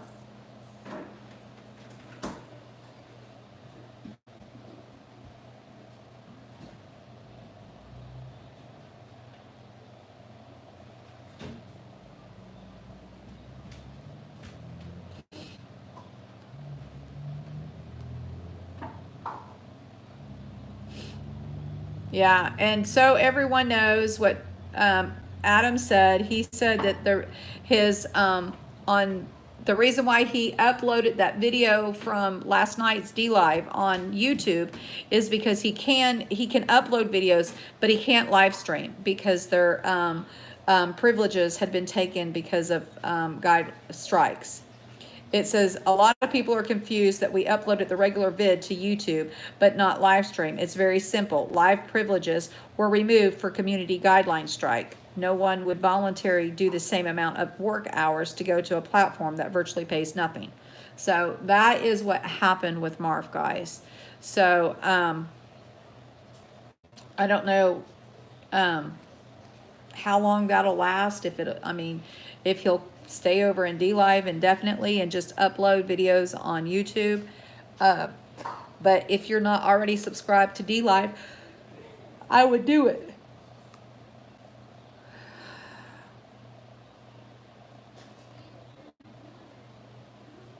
Uh, and my mom says that NATO ambassadors are holding an emergency meeting to discuss developments following the death of Somali. What's his face? So let me see if we got any results from that emergency.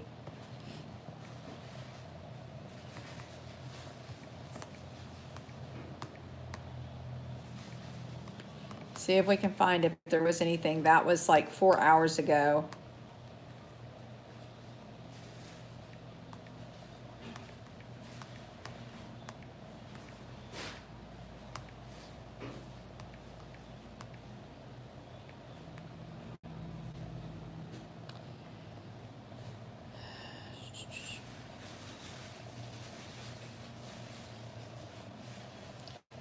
Okay, no, that's not it. That was July.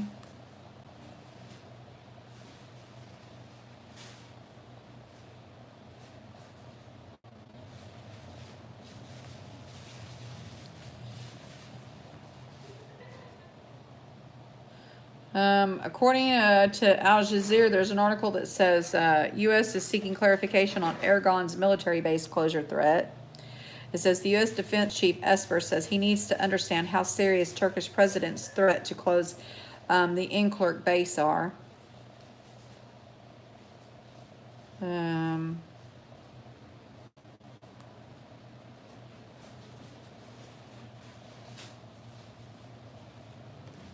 I don't see any kind of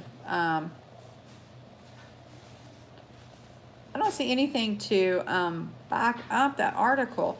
I'll show you guys the article. It was from Breaking.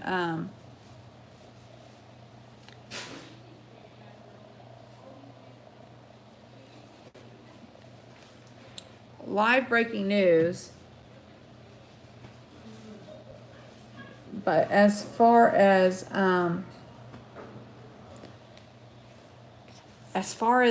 confirming anything or confirming the actual meeting, I can't do that, guys, and I wish I could.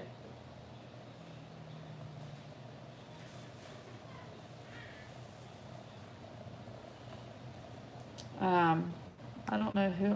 Let me see. I will tell you I can't read that. What DEF CON are we at? Hold on, and I will tell you what DEF CON we are at. Well, let me see. I'll hold it here for a second and see if I can get that. Can you read that now? I mean, I don't know. It looks like it's backwards to me. It says, breaking, NATO ambassadors are holding an emergency meeting to discuss developments following the death of Soleimani. And it says Al Jazeera, but I went to Al Jazeera and I did not see a NATO ambassador holding any meetings. Let me do it again.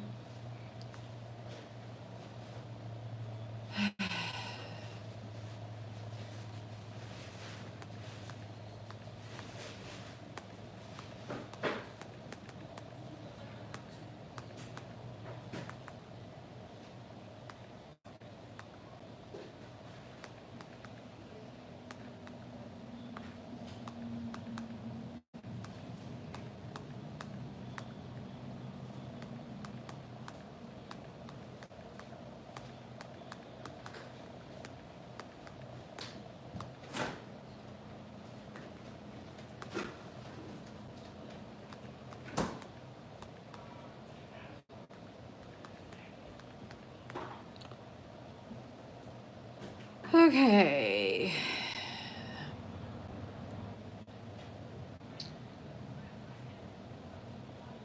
Nope. I don't see anything, guys.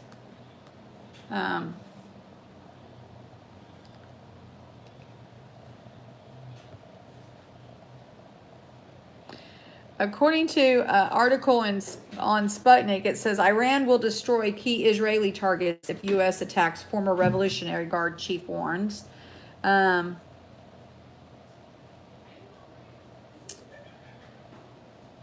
says oil climbs, gold hits a 7-year record amid U.S.-Iran tensions over the assassinated commander.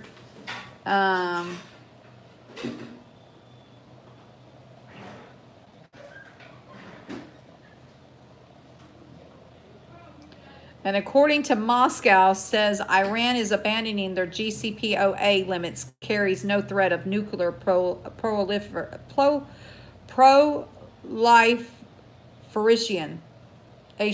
whatever. So they're saying there's no threat. They're going to stand with them.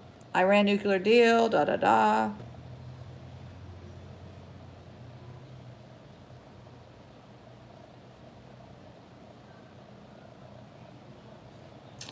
But I'm not finding anything to confirm that, guys.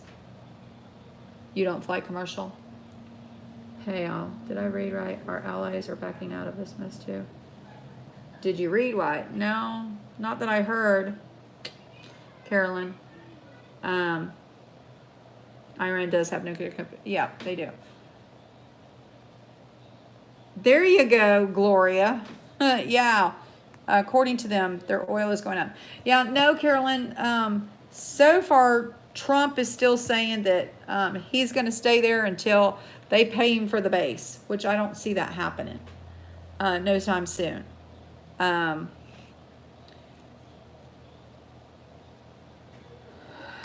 I just looked at Sputnik. Al Jazeera is like, I would say, the best place to keep that they have the most up to date. That and Times of Israel are the two places. We are at DEFCON 3 as of now. Are you sure?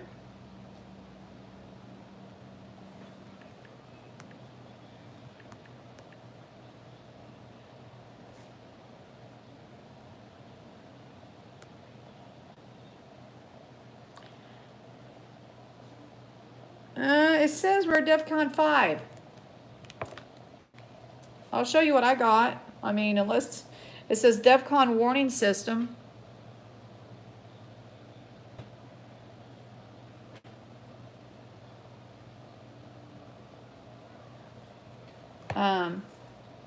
Do you have a different link, Heritage, that you can share?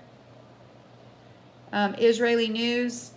I like Times of Israel. Israeli news is okay, but Times of Israel, they seem to get you the latest updates quicker. But I will go to Israeli news. You're talking about Jerusalem Post. I like them sometimes. I mean, I followed them for forever, but no, I just Heritage. Do you have another link other than the one that I just showed?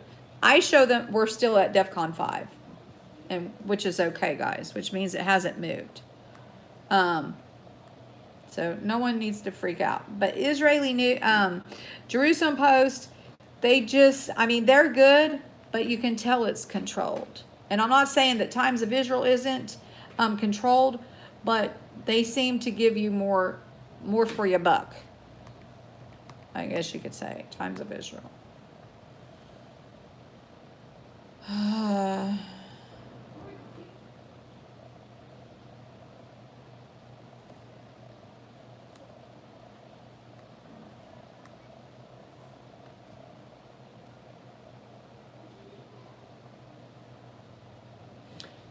Do what? Oh, it's an opinion. We are at DEFCON 5.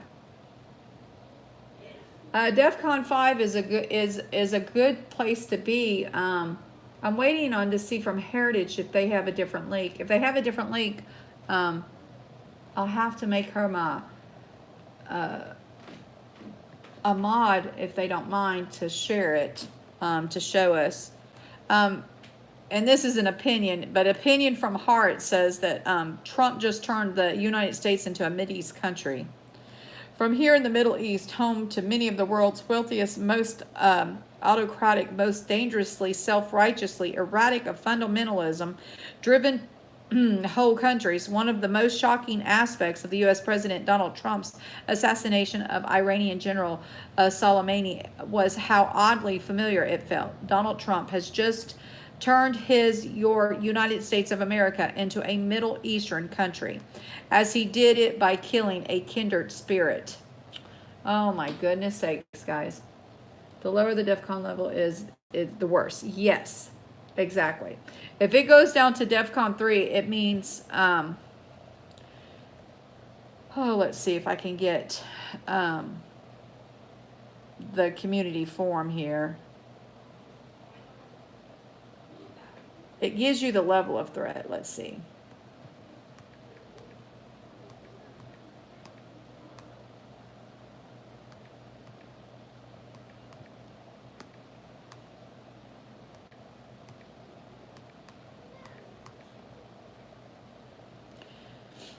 Okay.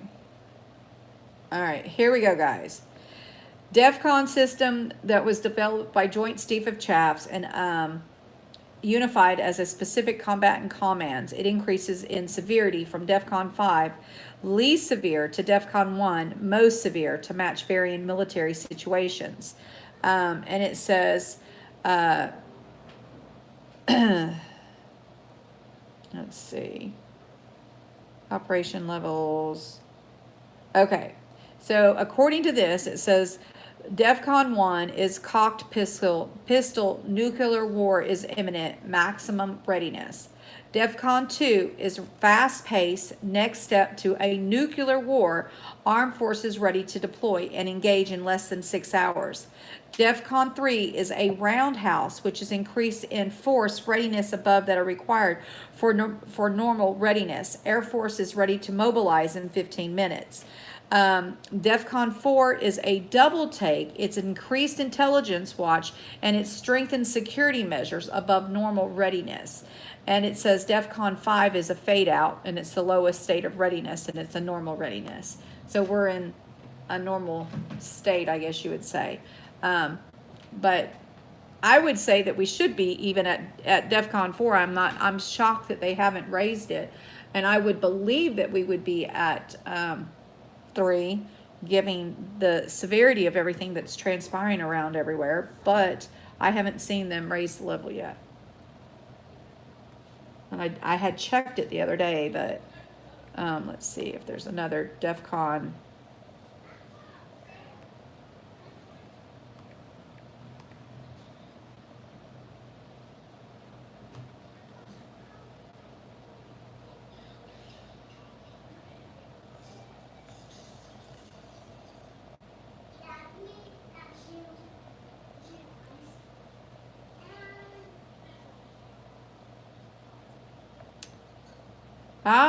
Now I do see one, and it says the current DEFCON level warning condition today is a DEFCON 3, but this is a different,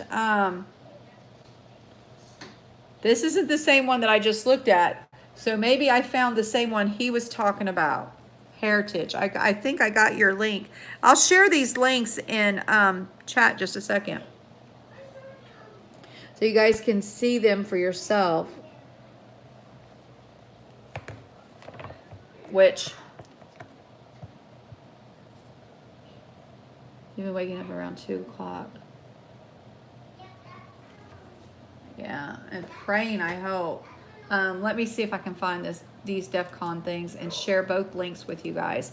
Now, the one DEF CON thing gives you all kinds of goodies.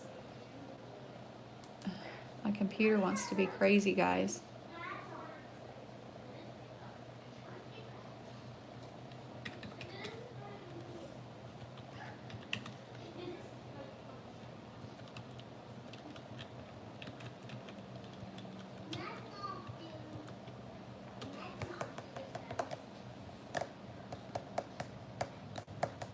Okay.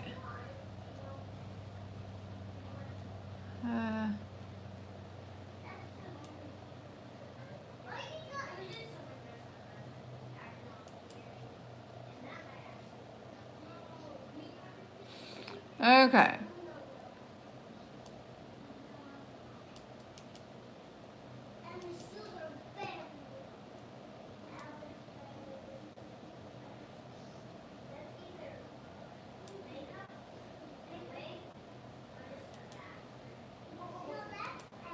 Okay, guys. So here is this link, guys.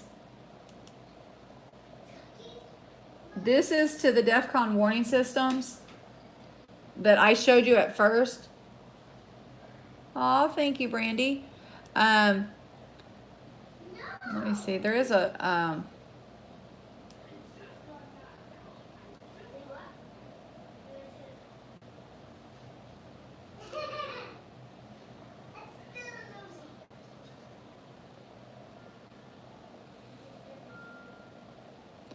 according to this letter, they haven't updated it, but this letter was put out at 2 o'clock on Friday, January 3rd, and we were at DEF CON 5 still. But this other, and that's according to the letter that I just read. But according to this other site,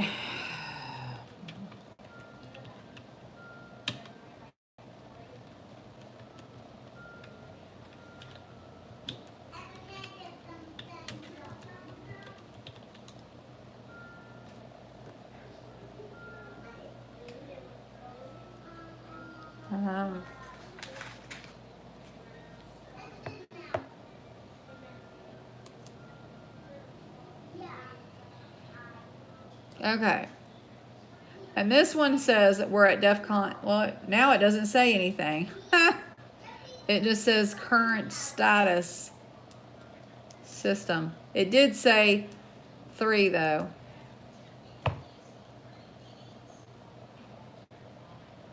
And here is the other one.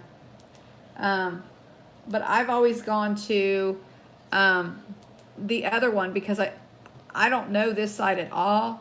I cannot tell you.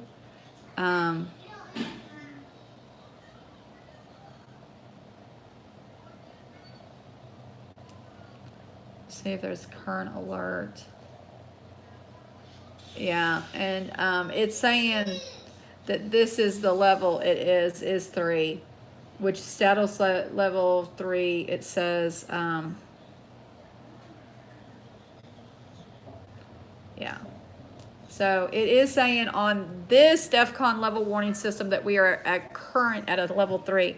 But like I said, guys, this DEF CON level, I'm not familiar with. I am familiar with the other one, and it does say that we are at a level 5. So, but I would think, in all seriousness, that we would have moved up to at least a DEF CON 4.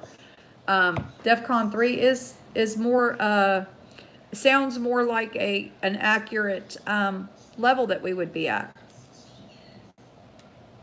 So, hey, Harriet. So I did find Miss Harriet, or I did find the I don't know if it was Harriet that was sharing it or not. They said we were at level 3, but I did find one that did say we were at DEF CON 3, guys. So that is, you got 3 from the site, from the Heritage. It was Heritage. I'm sorry. I got Heritage and Harriet. I knew it was the H name. Sorry. Okay, so you got it from the DEF CON 3 site. From which one? The first one I shared or the second one? The second one is just the defconlevel.com. And the first one is DEF CON system.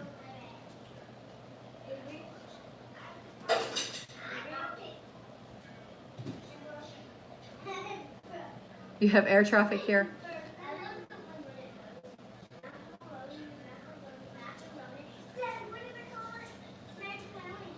Yeah, and maybe they are updating it.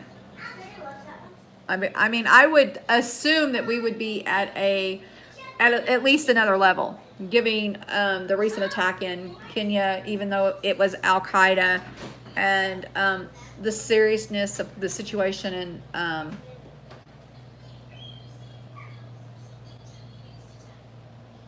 And oh, that was a good question.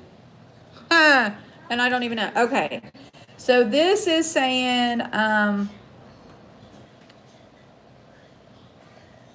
This doesn't say. Okay. Breaking news and world events affecting the current U.S. military DEFCON. So this is military DEFCON. So military is at a 3. And I did not know that there was a difference. And I guess the other is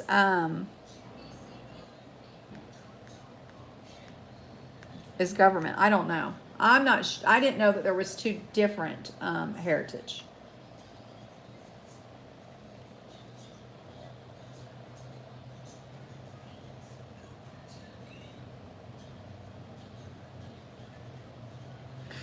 Can you share your link, Heritage? Is it a different one than the 2 that I shared?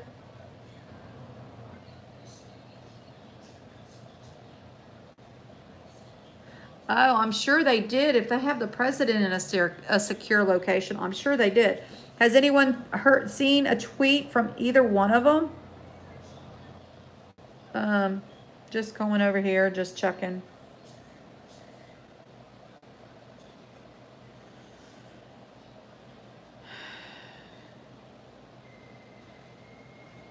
Oh, goodness sake.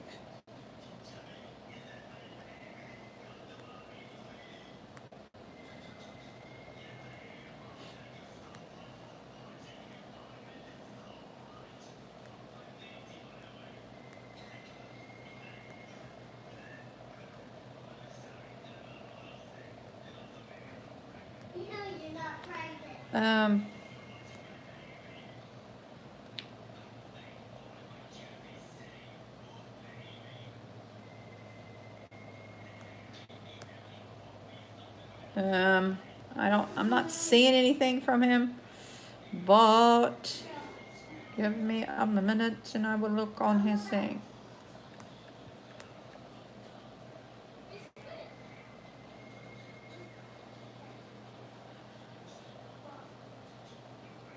Okay, so he posted something 23 minutes ago, and it says the reason they are not sending their articles of impeachment to the Senate is they are so weak and so pathetic. At Lindsey Graham, at Mario Bartiromo, the great scam continues to be spending time on this political hoax at this moment in our history when I am so busy is sad. And so he did tweet that 23 minutes ago, but that's the only thing he's tweeted. I guess he doesn't care about what George Lopez says. Or any of those circus clowns in Hollywood.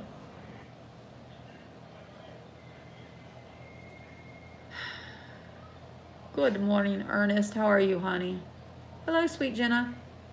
How are you, dear? How is your dad? Papa Larry doing? How is he doing?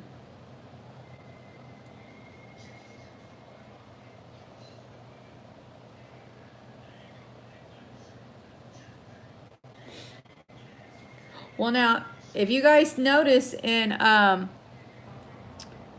D Live, I am the truth factor over there. That is my name. It's not Renee Thomas. It is the truth factor. And I was in there last night. He is fine. Okay. He's the one that just had the surgery, right, sweet Jenna?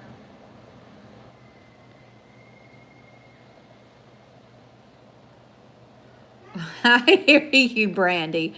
Well, I mean, okay. I wanted to make sure, sweetheart. Okay, so I mean, if they're in a secure location, they could be. I mean, he's not texting as much. I mean, maybe he has to go outside and text. I don't know, or maybe he has somebody texting for him, so people don't suspect anything. I don't know, but according to this, it does say that.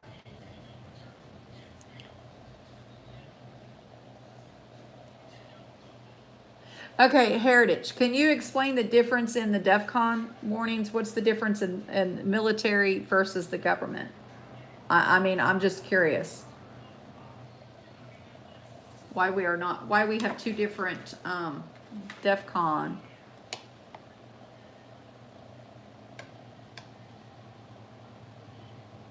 Isn't it lovely to see everybody so early in the morning? Like I said, there's so much going on. I wanted to just bring these updates to you this morning, guys, especially in retrospect to knowing that we are at DEFCON 3. That definitely needed to be reported, but and I did not know that until Heritage pointed that out. But just all this stuff about George and how they're trying to come against our president and take away his powers, and that is the stuff that I think we need to address immediately. Okay, also, is it military war DEFCON or military readiness DEFCON? There is a big difference between readiness. We need to be at DEFCON 4 to be serious. War level is more serious. Okay, well, okay, so the graph that I was at that said that it was in reverse. 5 was the more serious. I mean, 5 was not serious, was like no non-essential threat. 1 was a serious threat that we were ready to go to bombing, nukes. War level 3 is serious. Well, yeah, I'm quite sure that it is. I hear you, Glory. I hear you. That's, I mean, and I have all my devices right next to, I know that you shouldn't be sleeping with them, but all my alerts, I get all my alerts from my Breaking app, my iPad dings. And so anytime I get something, that's how come I'm usually pretty quick with bringing, you know, most of the headlines that I can get, unless I'm so tired and I'm just can't do it. I hear you. DEFCON 3 is military alert, 15-minute readiness.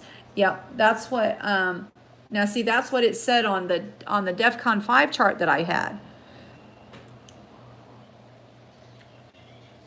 No, I know, Ernest, it's not good, but with all of this stuff that's going on, I have to, and I have so many people, like Sweet Jenna is one of those people, and JR and everybody that will email me and give me updates, on things as well. So if there's something that happens that I fall asleep on, people tend to wake me up and let me know that there's stuff going on, and I really appreciate it. That way I can make everybody else aware of the situations as well. And DEFCON 4 is above normal. Okay. All right, so I wanted to make sure that we had that. You have a headlamp, knife, and mace.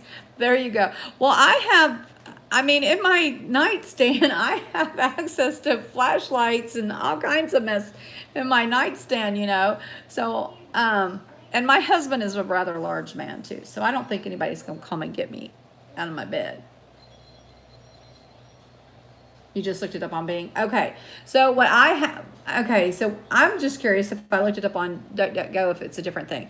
I looked it up on Google, and the Google one gave me the and that's what I read it from, was the Google. Because see, this one here tells us we're at a 5. And that's why I'm kind of dumbfounded why it wouldn't be raised. And they have an announcement and an update which tells you that things are normal, which according to them, and I don't see how it could be at a normal state. But you know, but then you go to this one, and this one sounds more logical. So all this miscommunication is kind of crazy. And when you go to um,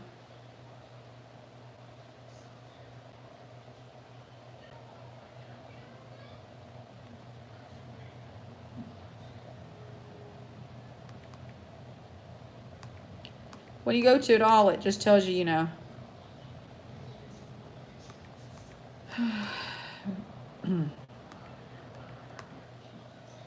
And then I went to, and it was the Wikipedia that gave me the meanings of what it was. Hopefully y'all can see that.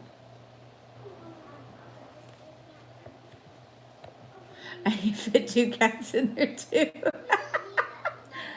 I sleep with an 8-inch bow knife. Oh my goodness sake, Gloria!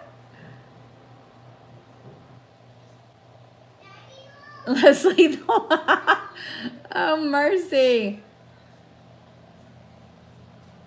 Oh no, that's not good, Ernest. That is not good. Yeah, DEFCON 3 does say Air Force ready to mobilize in 15 minutes. But this is kind of crazy, but it says that DEFCON 2 means armed forces ready to deploy and engage in less than 6 hours. Now, how that is possible, I don't know, but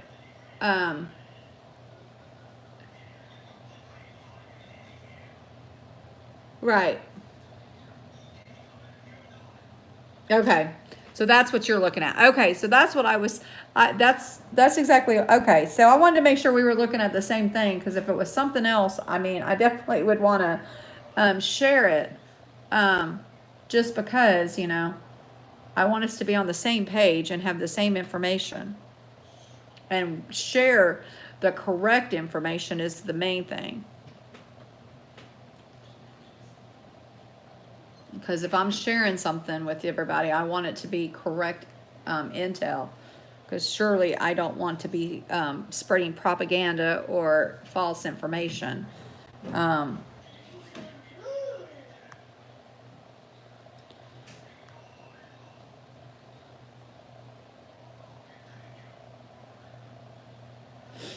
And 9/11, we went to DEFCON 2. It's just thought it was just a little quick info there. Anyway, so that is what I got. That's what I got, guys, so far. I think everybody needs to be alert. Obviously, we've got definitely a serious situation on our hands with all the news that we've just covered. I mean, and I have covered so much. We'll recap real quick for those that joined late. I'm just going to go over the headlines, guys. I'm not really going to read the articles. I might just talk about it. Oh my goodness sakes, no way.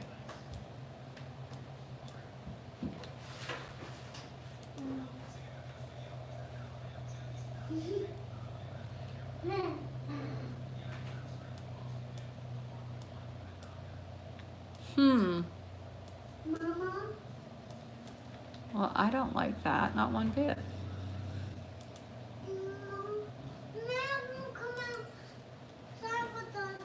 Okay, tell him I said go outside.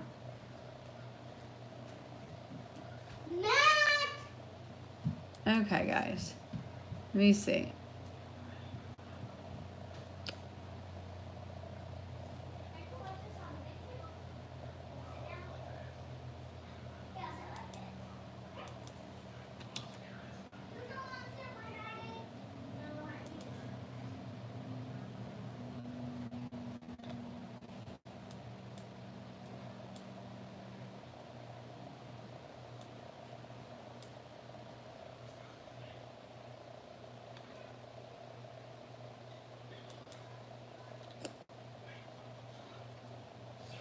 Well, I'm hoping to share it with you guys. I don't know if it's my computer or what.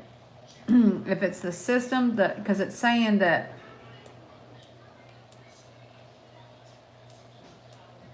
I go regularly to the Wixit site, and it said that it was down. Let me see. Could be the my computer too, because it's been running kind of crazy, guys. Like seriously crazy. Okay, finally got to, guys. Yay.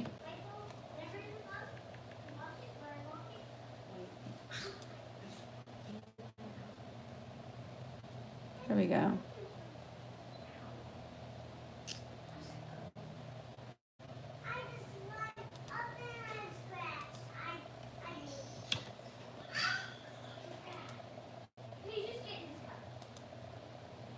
Let's see, hopefully this will load.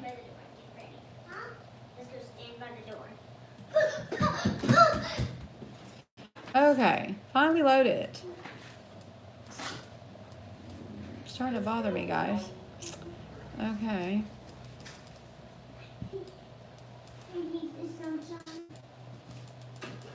I don't know what's with my computer. It's getting on my nerves, guys. Ugh.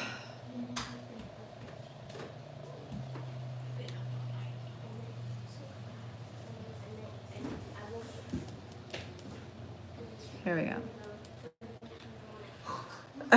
Just aggravating, guys. Yeah, that's what that one says, Cody. That's what I said. But that other one, if you click on that other link, it has us at DEF CON 3. That's why I said it's kind of a little confusing. Okay, guys, so these are the articles that I went over. And this is about the 3 Americans that were killed from Times of Israel. The Times of Israel. There's an article that tells the extremists killed the 3 Americans in the attack on the Kenyan military base. And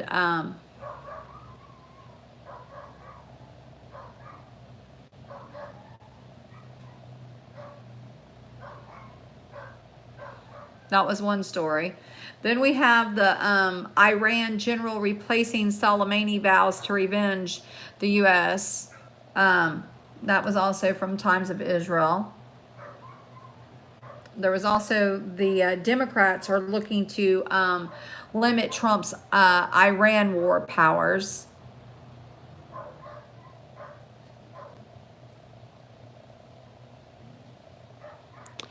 There was also the article about that Iran will no longer abide by any limits to set for the nuclear deal. There was an article from Ynet News that said that that Soleimani's daughter threatened the American troops and their families.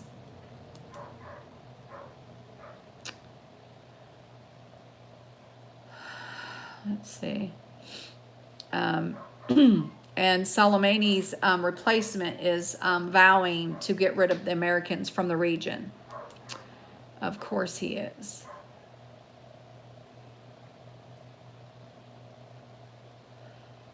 They can't do business as usual. Then, of course, there was the article from Times of Israel that discussed the 3 rockets that hit near the U.S. Embassy in Baghdad. Then there was the Sputnik News from the military that says that the Iran-U.S. standoff in Soleimani killing, that one there was, let's see, I don't know why I want to say that is, oh,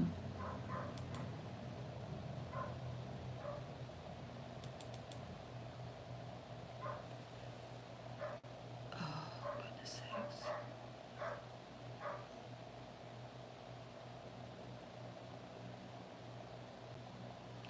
Takes so long to load sometimes. I don't understand, but sometimes it goes so quickly. We've been having a lot of internet issues. I don't know. Has anybody else experienced internet issues anywhere? Yeah, and then there was the the U.S. The UK nuclear sub that is positioned to strike Iran amid the tensions over the Soleimani killing, that is from the British Royal Navy, and they have Tomahawk nuclear missiles on, and as well as we read the article that also talked about the British Royal Navy being sent. They sent their Navy, the Royal Navy did, released it, sent it. So, and that was from Breitbart. And then we have the George Lopez accepts the Iranian bounty to assassinate President Trump. And then we did talk about the Washington Examiner's article about the sheriffs that may go to jail to protect the Second Amendment sanctuaries. But that is not in Virginia that they're talking about. They're actually talking about in Kentucky. That is, so we have also situations in Kentucky arising over Second Amendment in 2A sanctuary cities. Then we also have New Zealand is requesting their men will all be out in June. They're not sure if my page isn't loading, but that's okay. New Zealand is currently got their men to all leave. They have, I think, 40 some men over there, not a whole lot, but they are going to pull their men out in oh goodness sakes, no, June, I believe is what we reread. So they're going to pull their men out in June, but they're talking about they may have to do it earlier if anything escalates.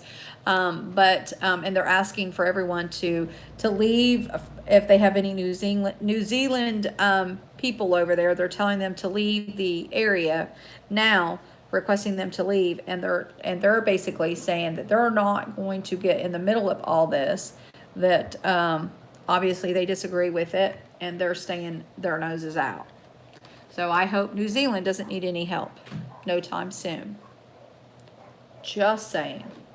Anyway, so that's all the news, guys. That is what I have so far.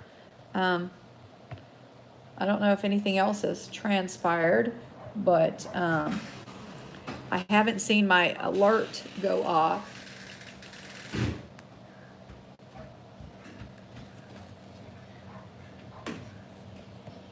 But those are the headlines that we covered. Yes, most definitely. And if you and I would just tell everyone, just be prepared for anything. Make sure you have cash on hand if you can have it. You know, make sure you have plenty of water. And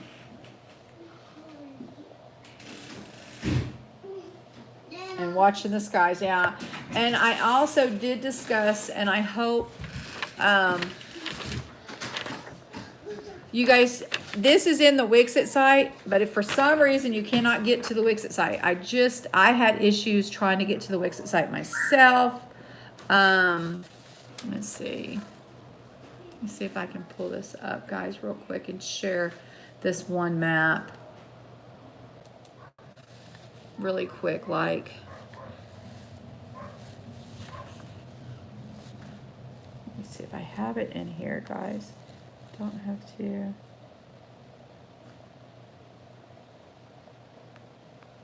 No. Okay.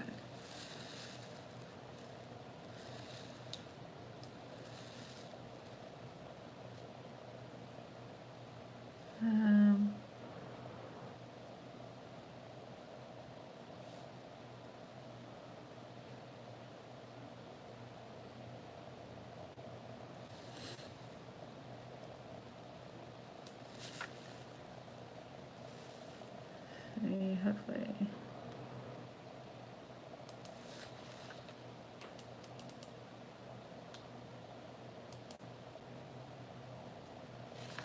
Okay, I think I got it. Yeah, I do. Okay, and I'm going to share this one more time because just in case you cannot get to it in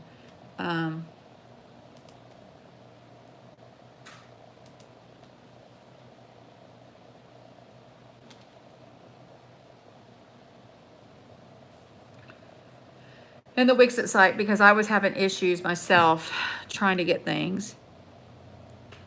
And I do have the dip, guys. You know it. Kevin told on me, that little stinker.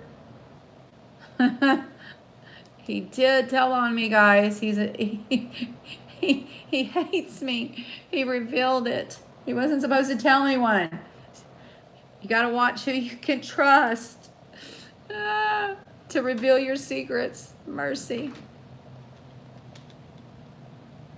And Kevin told. There we go.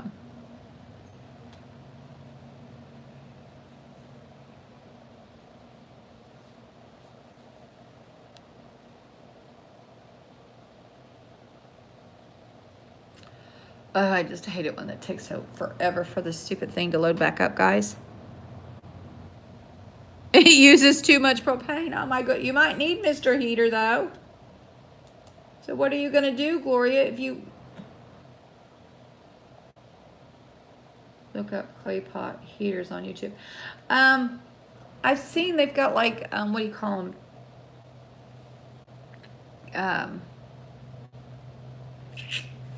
I can't think of what it's called. He did, Brandy. Shame on Kevin.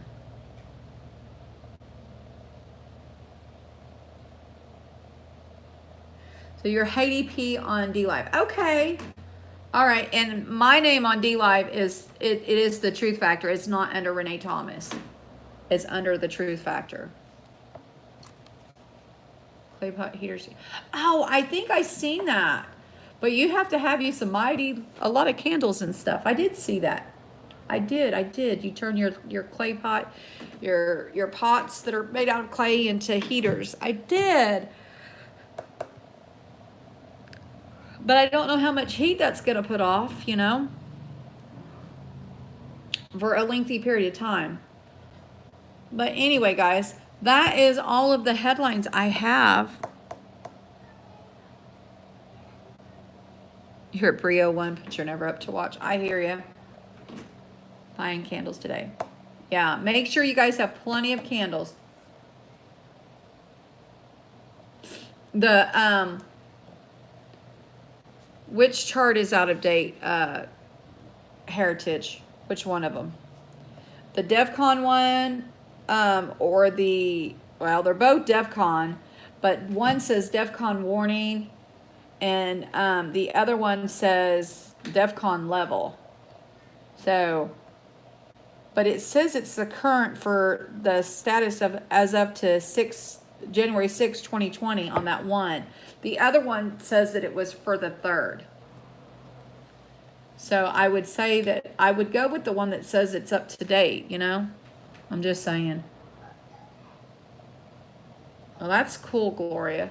I'm glad that we're getting creative because, I mean, what are you going to do if you run out of, you know, candles are cheap. You can buy a lot of candles. Not saying that propane's all that expensive, but if you run out of propane, you have to have another resource. And so it's a smart move, I would definitely say. Use Mr. Heater for 5 years now. I hear you. Okay, which there's 2 maps in the this one here is for 2018. It's not 1991. I'll show you. It goes from 1999 to 2018. Are you saying that they doubled since 2018? Heritage. That was like the most recent map I could find.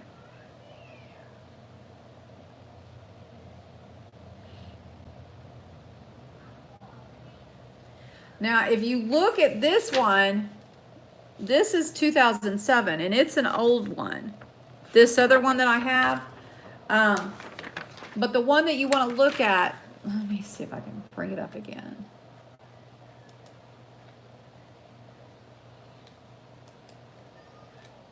It claims that it is current to 2018, and there is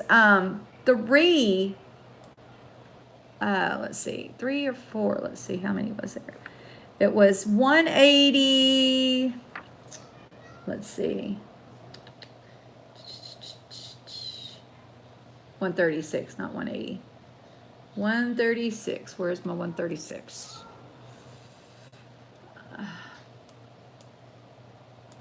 Okay, 136 is Brownsburg, Indiana, Crown Point, Indiana, Elkhart, Indiana, and Indianapolis, Indiana. There is 1, 2, 3, 4 in Indiana. The map doesn't look like it because the other 2 are at the top of it. So there's 4 in there. You just have to look at the reference sheet, Heritage.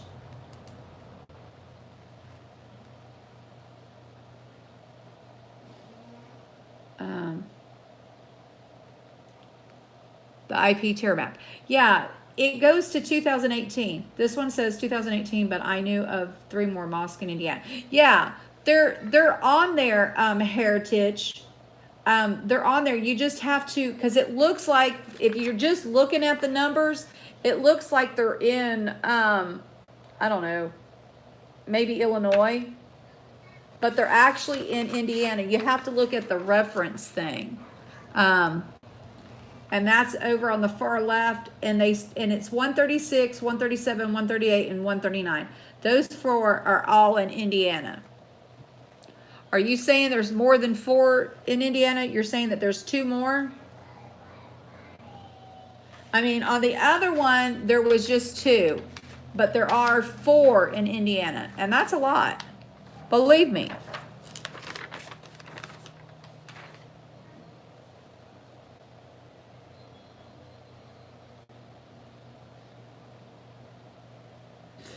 Okay, well, I have went to DuckDuckGo, and I've gone, you can't really get a current map on Google. I will let you know that. The best I could, I'll look again on DuckDuckGo and see if I can find something else, but that's where I got that map on DuckDuckGo. And I put in for 2019, but we'll see if I can find something else. If we can find something even more current than that. Because I believe you, so let's see.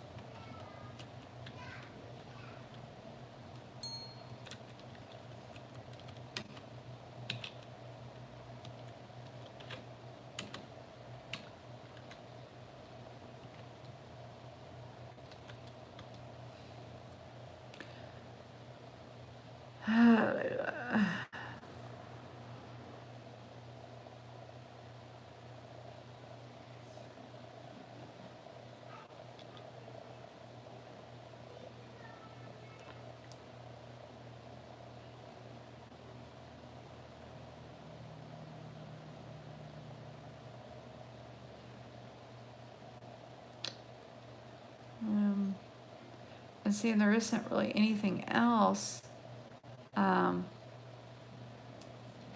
that's as new that I'm seeing on DuckDuckGo.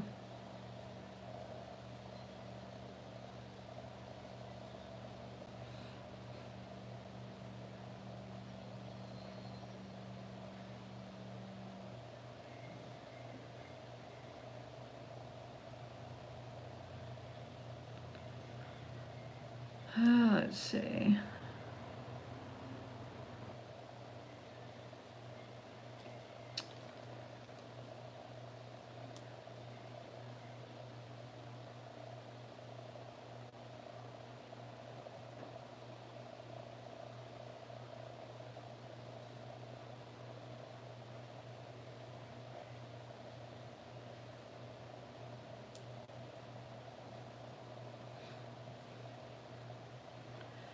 Yeah, I'm not finding anything else, Heritage. I mean, I'm looking, I've looked, I'm all the way down to the bottom.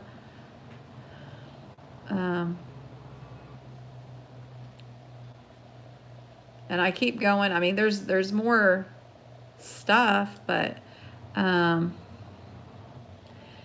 got this one for a global one, but it still doesn't emphasize the United States.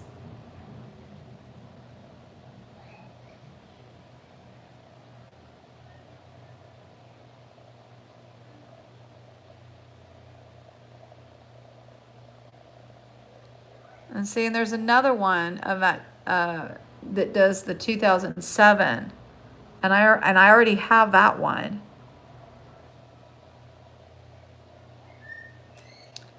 Let's see.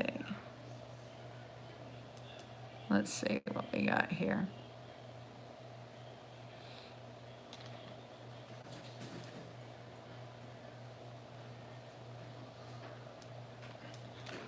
No.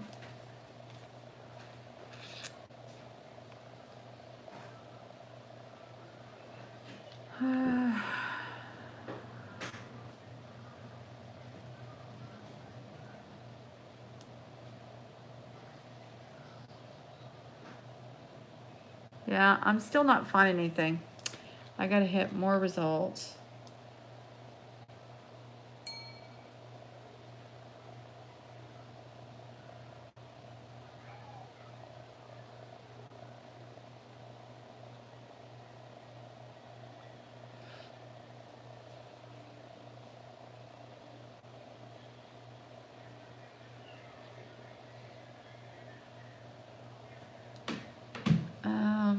Prepare for Iran to activate terror cells.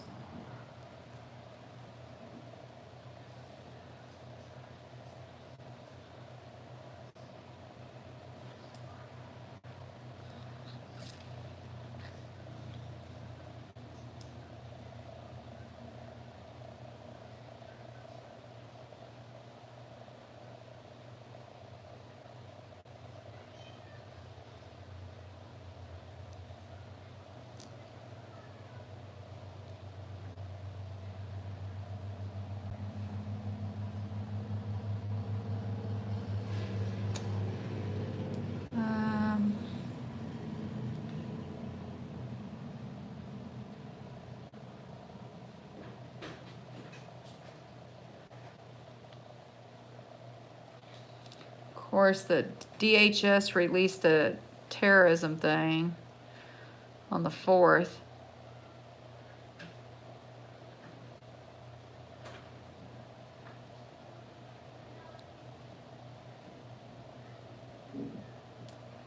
Um, 14 hours ago.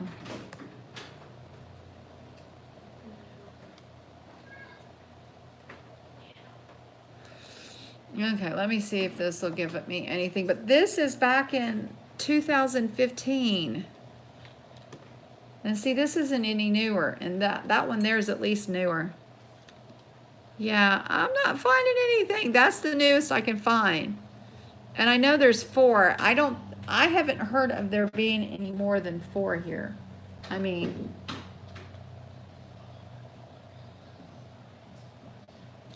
okay, Gloria, please remain calm. The thick plastic to cover the windows, make sure you have adequate ventilation for any. Exactly, that's the main thing, Gloria. Don't want anyone to kill themselves. Plus, you can make alcohol heaters, metal pan, calf stoves. Yep. There you go.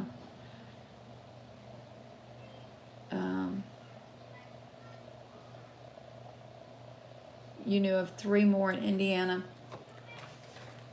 Wow. This one here just has the 4. Plainfield, Indiana has an old one. Right. And that one is the one that they're listing on there as, oh mercy. That's the one that they're saying is in Indianapolis, because it's actually in Plainfield, whatever, because it's close to Indianapolis.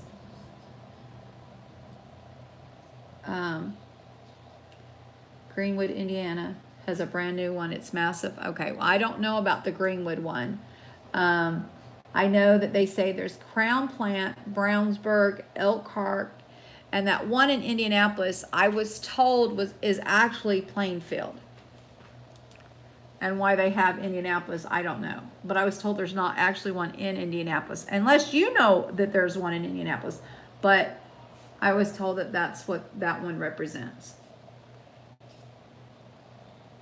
And you worked at both outside of the, yeah.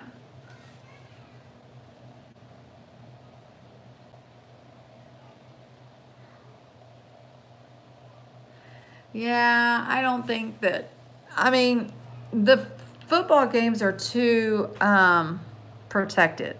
I mean, like, seriously, too protected. They have local police, they have their own, the NFL, they have their own security. I just don't see.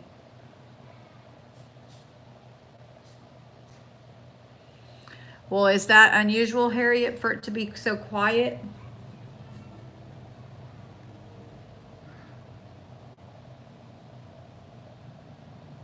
Huh, that's pretty crazy.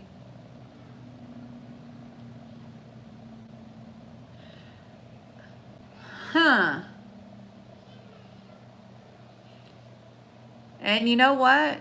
Now that you mentioned it, I haven't heard anything here either except for road traffic. Um, not that you, now that you mentioned it, I mean, on a serious note.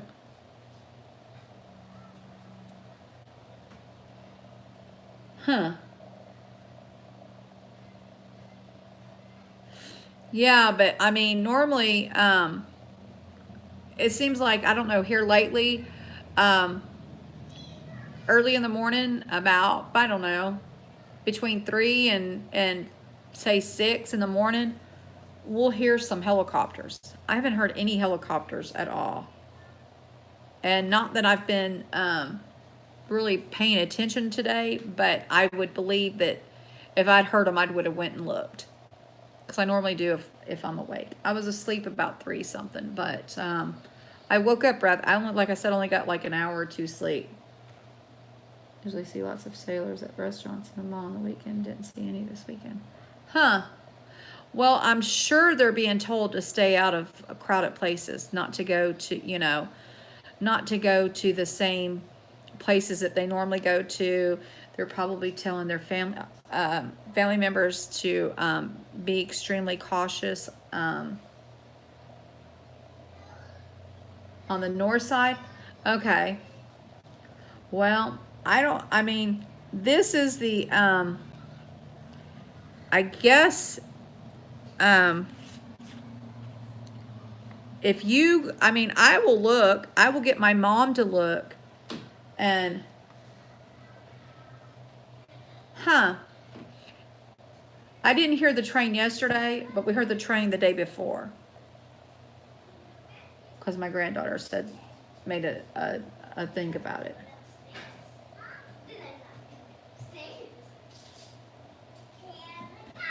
And you lived there for 58 years?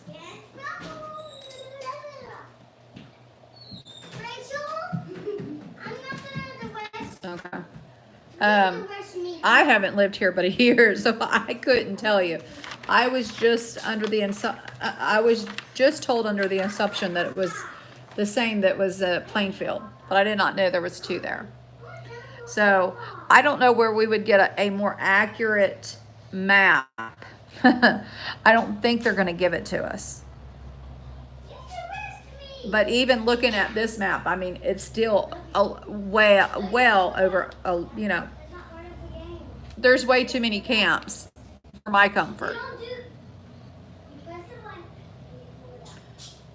And I guess what we can do is we can put out is leaf blowers. I guess what we can do is possibly add to this one heritage. You said that there's one in Plainfield, one in Greenwood, and I know Greenwood wasn't mentioned on there, I don't believe.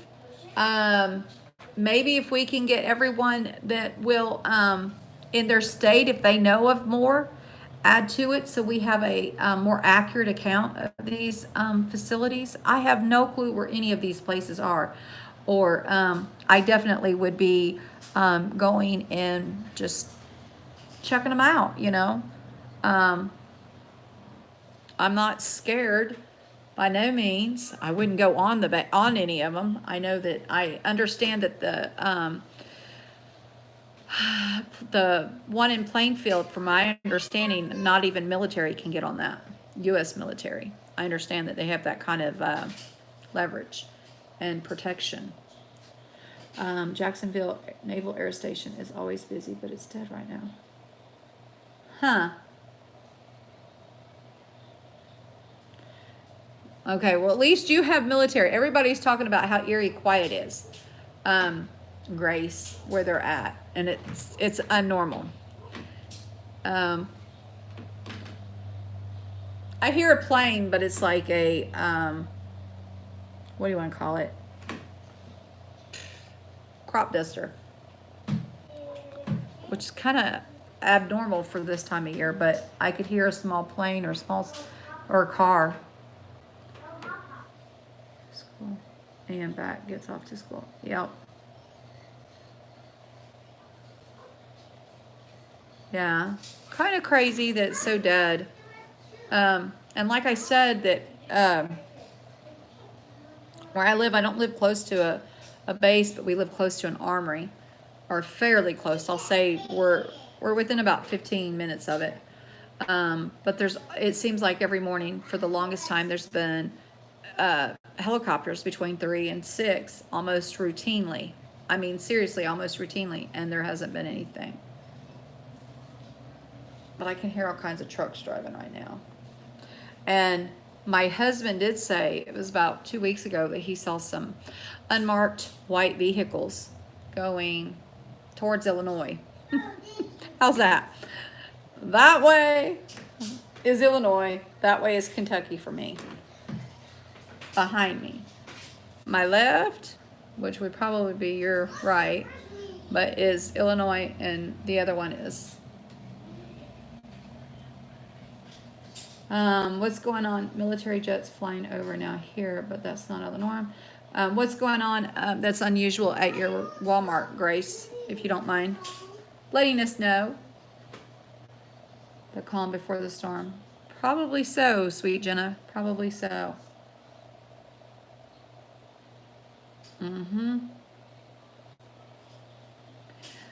Yeah, if you're close to a naval air station, there should be at least, I don't know, they normally have some kind of daily routine, you know, and you always hear them every day. I mean, I know that when I lived close to Barksdale, there was incoming and outgoing all the time. All the time, and I do mean all the time.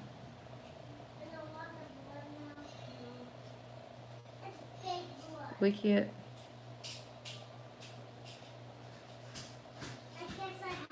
Wiki what, Heritage? What do you want me to look up the Wikipedia for? What am I looking for? The strange things at the Walmart?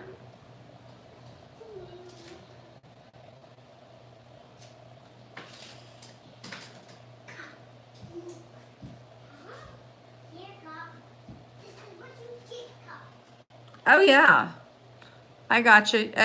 Extra shoppers. You had to go onto the property and they would not let you inside. Yeah. Oh yeah. The Wiki, look it up. Okay, I got you. The playing field.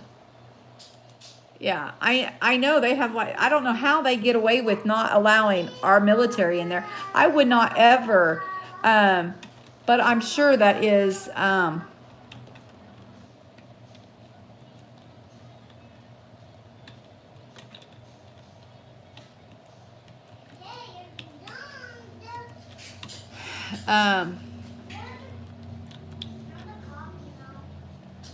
is that an Islamic, or is that Al Qaeda?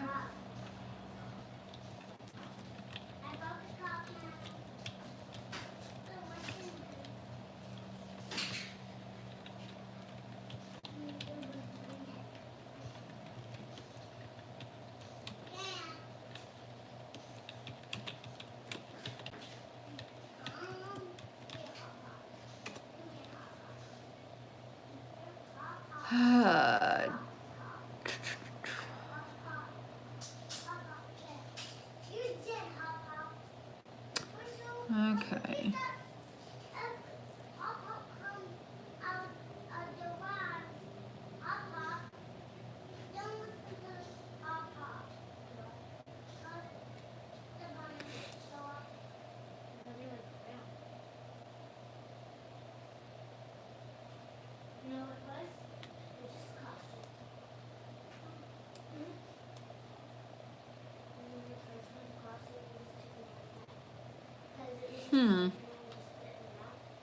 That didn't give me no information. I am Googling it, but it's not giving me anything.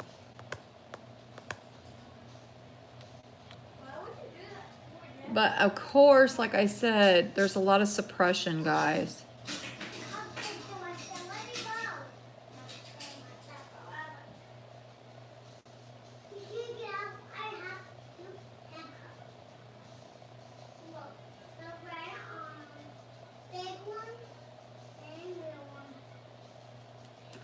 I'm gonna have to.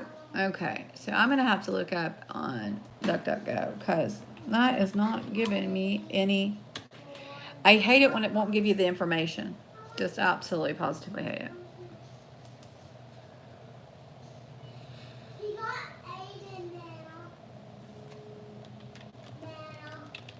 What, baby? Your papa just made you something to eat.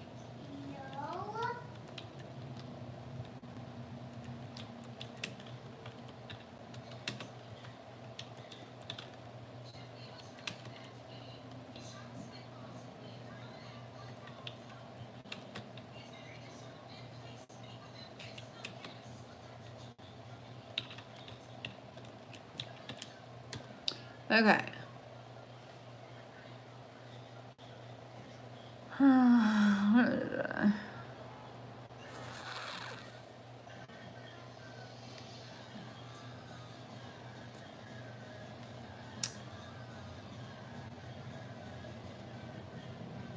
That one doesn't say nothing about it. Yeah, and the sad part is I had an article. I'm gonna have to look back at that video that I did because I had an article that talked about it.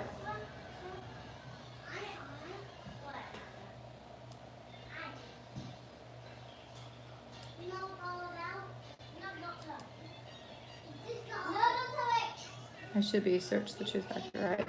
Yeah, I would think you could search the. Now I don't have any videos on DLive. I haven't made any videos, but I am a member on there. You should be able to find me. I would think. I'm gonna follow here in a second, guys. I had to pick it up, but yeah. Hold on. See if I can do something real quick.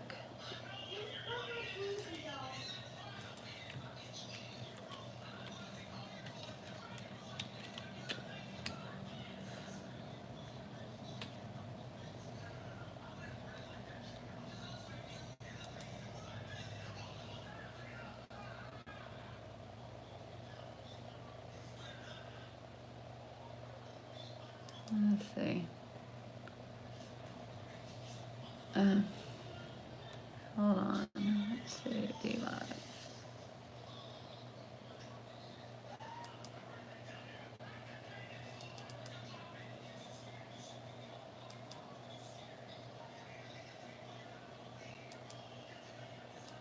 Oh, what? All right. Hold on, guys. Update wiki mask. Let's see. God, that's getting on my nerves. Here we go.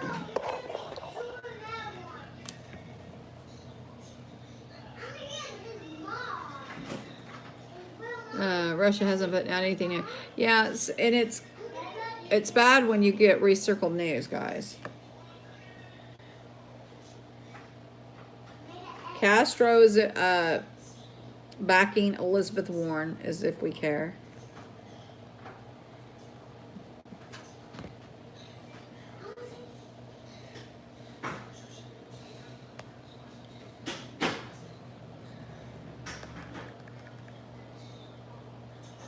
Okay, guys.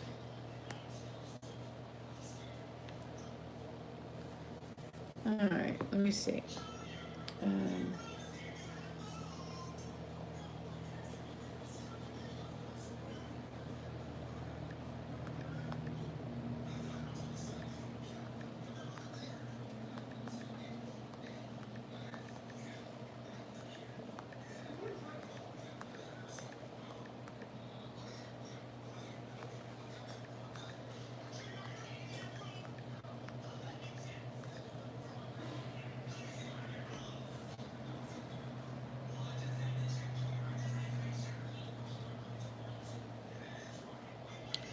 okay, let's see.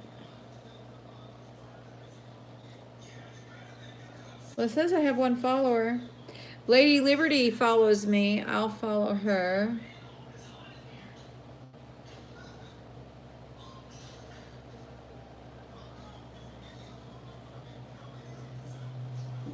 See, follow. And I'm following Marfugal.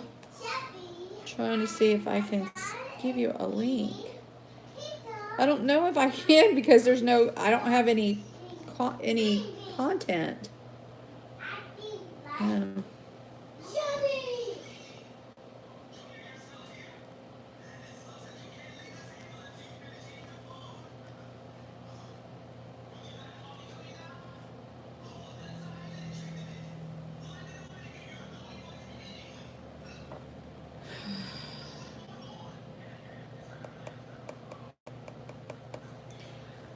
um.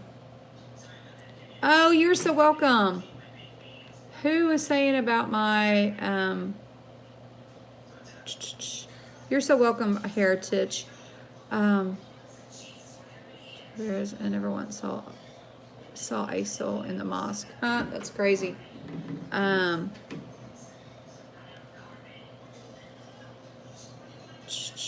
Accusations that is behind the attacks. Saudi oil disrupting. Yeah. I sure will, sweet Jenna. I definitely will pray for you later, honey.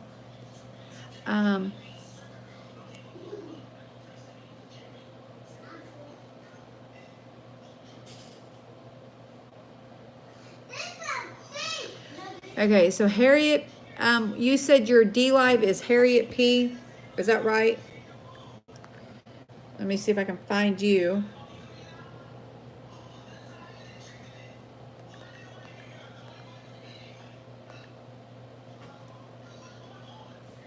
What did you say yours? It was Harriet P, right?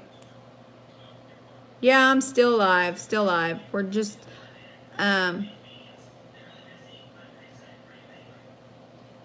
see, I'm looking.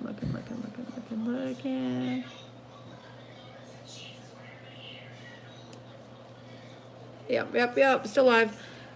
Iraq says all Americans and their aircrafts and distance up to 2,000 kilometers around Iran are within the range of our missiles.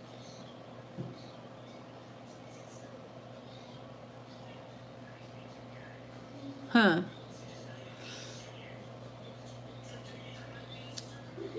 I'm trying to find you, Harriet. I think you said it was Harriet P. I hope you're still here. She might have left too. And I'm not seeing a Harriet P.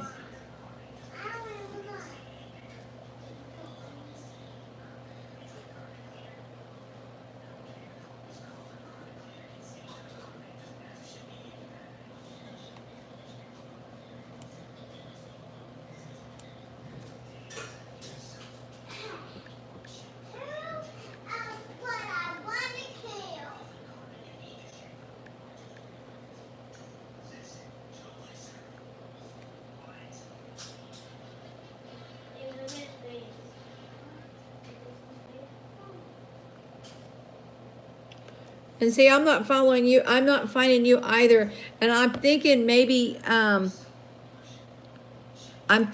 you have to maybe be on it to find them. Tell everyone about the world problems. Oh no, let's see. Okay, I got you. Here, oh, Haiti P. Okay, let me look. Haiti P. I got it all wrong.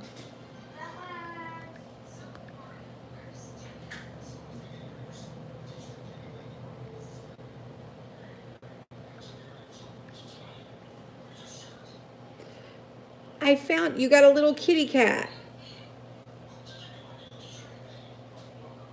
Oh, well, goodness sakes. No, no, no.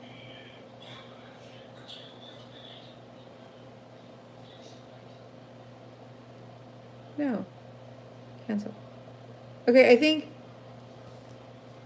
I'm following you.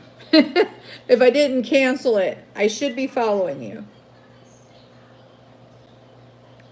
Hopefully, I will be able to send you that.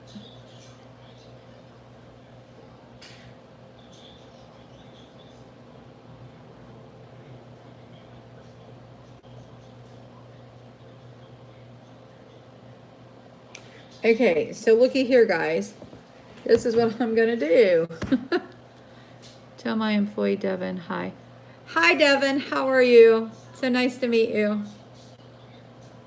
Sort of meet you, I guess. You're seeing me, but I don't see you. But it's all great. I couldn't get Harriet P. I had to choose ADP. I understand. Okay, so I believe I followed you. But I'm going to share a link here in YouTube world so that anybody should be able to follow me. I don't know if they're going to follow you too, DLive, ADP, Truth, the Truth Factor, but that is where I was at. So hopefully everybody will be able to find us there. Or at least those that are here right now anyway.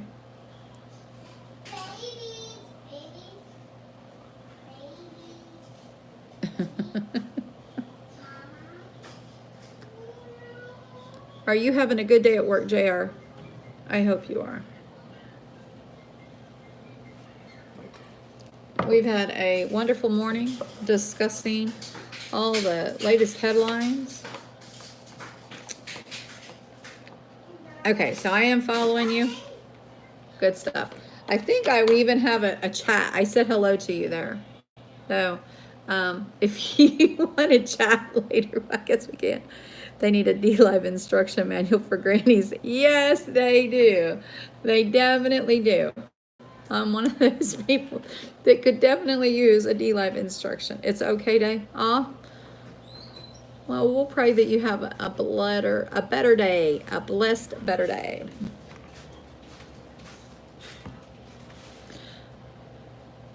Okay, guys, it is Monday and it's 9 o'clock, and I have like an hour before all of my grandbabies have to be doing their homeschool. So, unless anything happens major, I won't be back till 5. But if anything happens before then, I will be back before then. I don't understand DLive either. I followed Marf's link to find him because any other way that I tried Googling Marf and couldn't find him under Marfoogle either. So, no, I don't know about I'm the best, but I try to help them and everything, give them the best that we can give them and not put them in public schools. But they have to have the computer. And not that I'm taking up the computer per se, because I am on my phone, but it would be a distraction. And I don't like causing distractions. They have a hard enough time sometimes staying focused, so. Yeah, I would think lemons was a bad thing, but not on DLive. That's exactly it. And it says if you get people to join that you can get paid if they use the link or something. I don't know. I don't know how all that works. I would not know how they were 632 million is how much we send to Afghan. And that's crazy. And that is an obscene amount of money, Miss Story, that we should not be spending or sending. Getting gas. Everyone is listening to Renee. That's cool. LOL.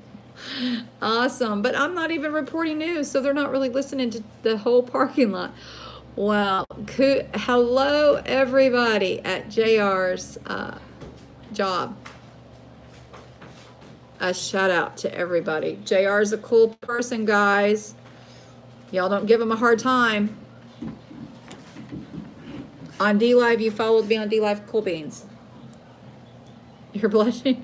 Well, don't blush. You are an awesome guy. We got to give you out some love.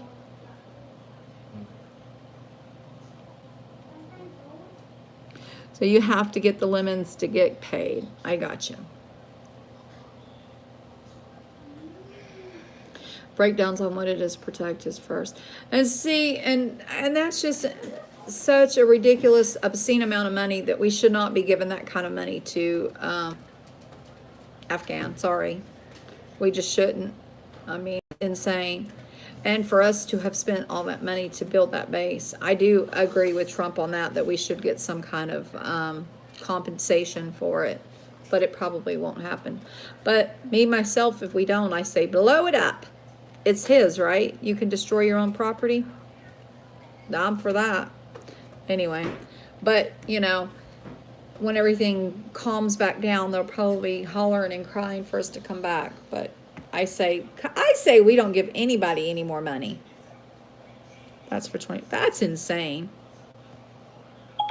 I don't know how to respond to that. Well, don't respond at all. When he was at our local cannery, many homeschoolers came. That would be a pretty cool, I don't even know if there's, I'm sure there probably is one here. I'll have to look to see if we have a local cannery. That would be a cool school trip, field trip for the kids. You're allergic? Oh, I bet. I don't know if my grandson's allergic. He's allergic to just about every other fruit out there and some vegetables. So I don't know if he's allergic to lemon or not. I'll have to look on his list. He's allergic to, like, out of the 64 things they tested him for, he's allergic to 28 of them. They brought apples and went home with jars and apples. That would have been cool. They have homeless vets. We shouldn't be. Exactly, Brandy. And that's exactly it. Oh, wow. Boom. See, and I have no clue. I've been doing the Josh Who TV, and I'm not even all that successful doing the Josh Who TV because I'll put a title and think I'm saving it, and it doesn't save it. I don't know how to save any of that. But I'm still using Josh Who TV, and it takes up the computer most of the time. And then I have the Brighton videos that I do every now and then. And you do, Josh, also. And okay, so how do you save the videos on Josh Who TV? Did you get water? Oh, wow. That's horrible, sweet Jenna. Because I'll put it in the where it says, you know, empty title, all that, and then you move over the green button. You just upload it. Oh, you just upload joke. Oh, okay. Well, I do lives, so I don't know. I'll have to figure it out, I guess. I know that when I upload it, I have titles on it. The uploading is probably an easier route to go on Josh Who TV, but I like having the lives as well. So I'll have to figure something out there, though, for sure. I don't know. And Brighton, Brighton, you only get to put out so many videos according to how many views you get. I have 50 videos that I can use, and I think I've used 4 or 5. You haven't done a live yet. Well, if you do a live, let me know. I want to say Truth Be Told or Truth for Truth. One of the truthers, they do it as well. You've been listening to you more and more often. Thank you for your work. Oh, well, thank you, Christy. God bless you, sister. Yeah, thank you so much. I just try to keep everybody informed. Look for your vids incognito and don't sign in. Why? Why do you want to do that? I'm just asking. And not sign in. Look for your vids incognito and don't sign in. Okay.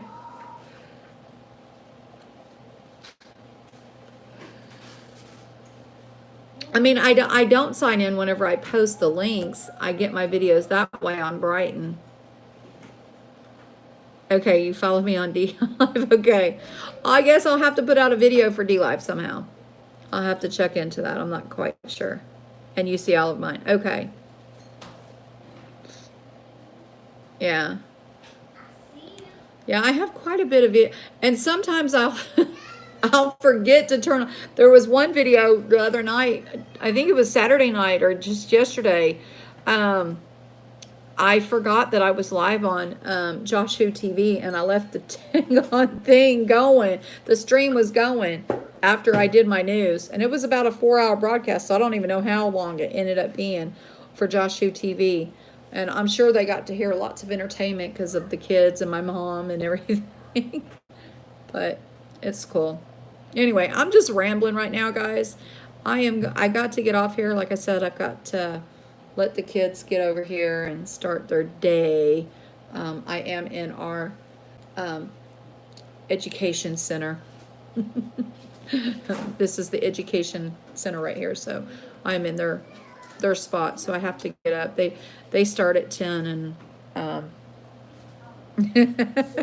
I know. Well, I don't know what I called it one day, but somebody said, no, it's the education center, so I'm going with that. I like that title for it, so we're going with that. I'm in the education center. Anyway, God bless y'all. I hope all y'all have a blessed day. You have a good day now, JR, and keep all your peeps in check there. And again, when there's more news to bring you, you guys know I'll bring it. If not, I'll see you guys at 5 o'clock. Y'all have a blessed day. Bye, guys.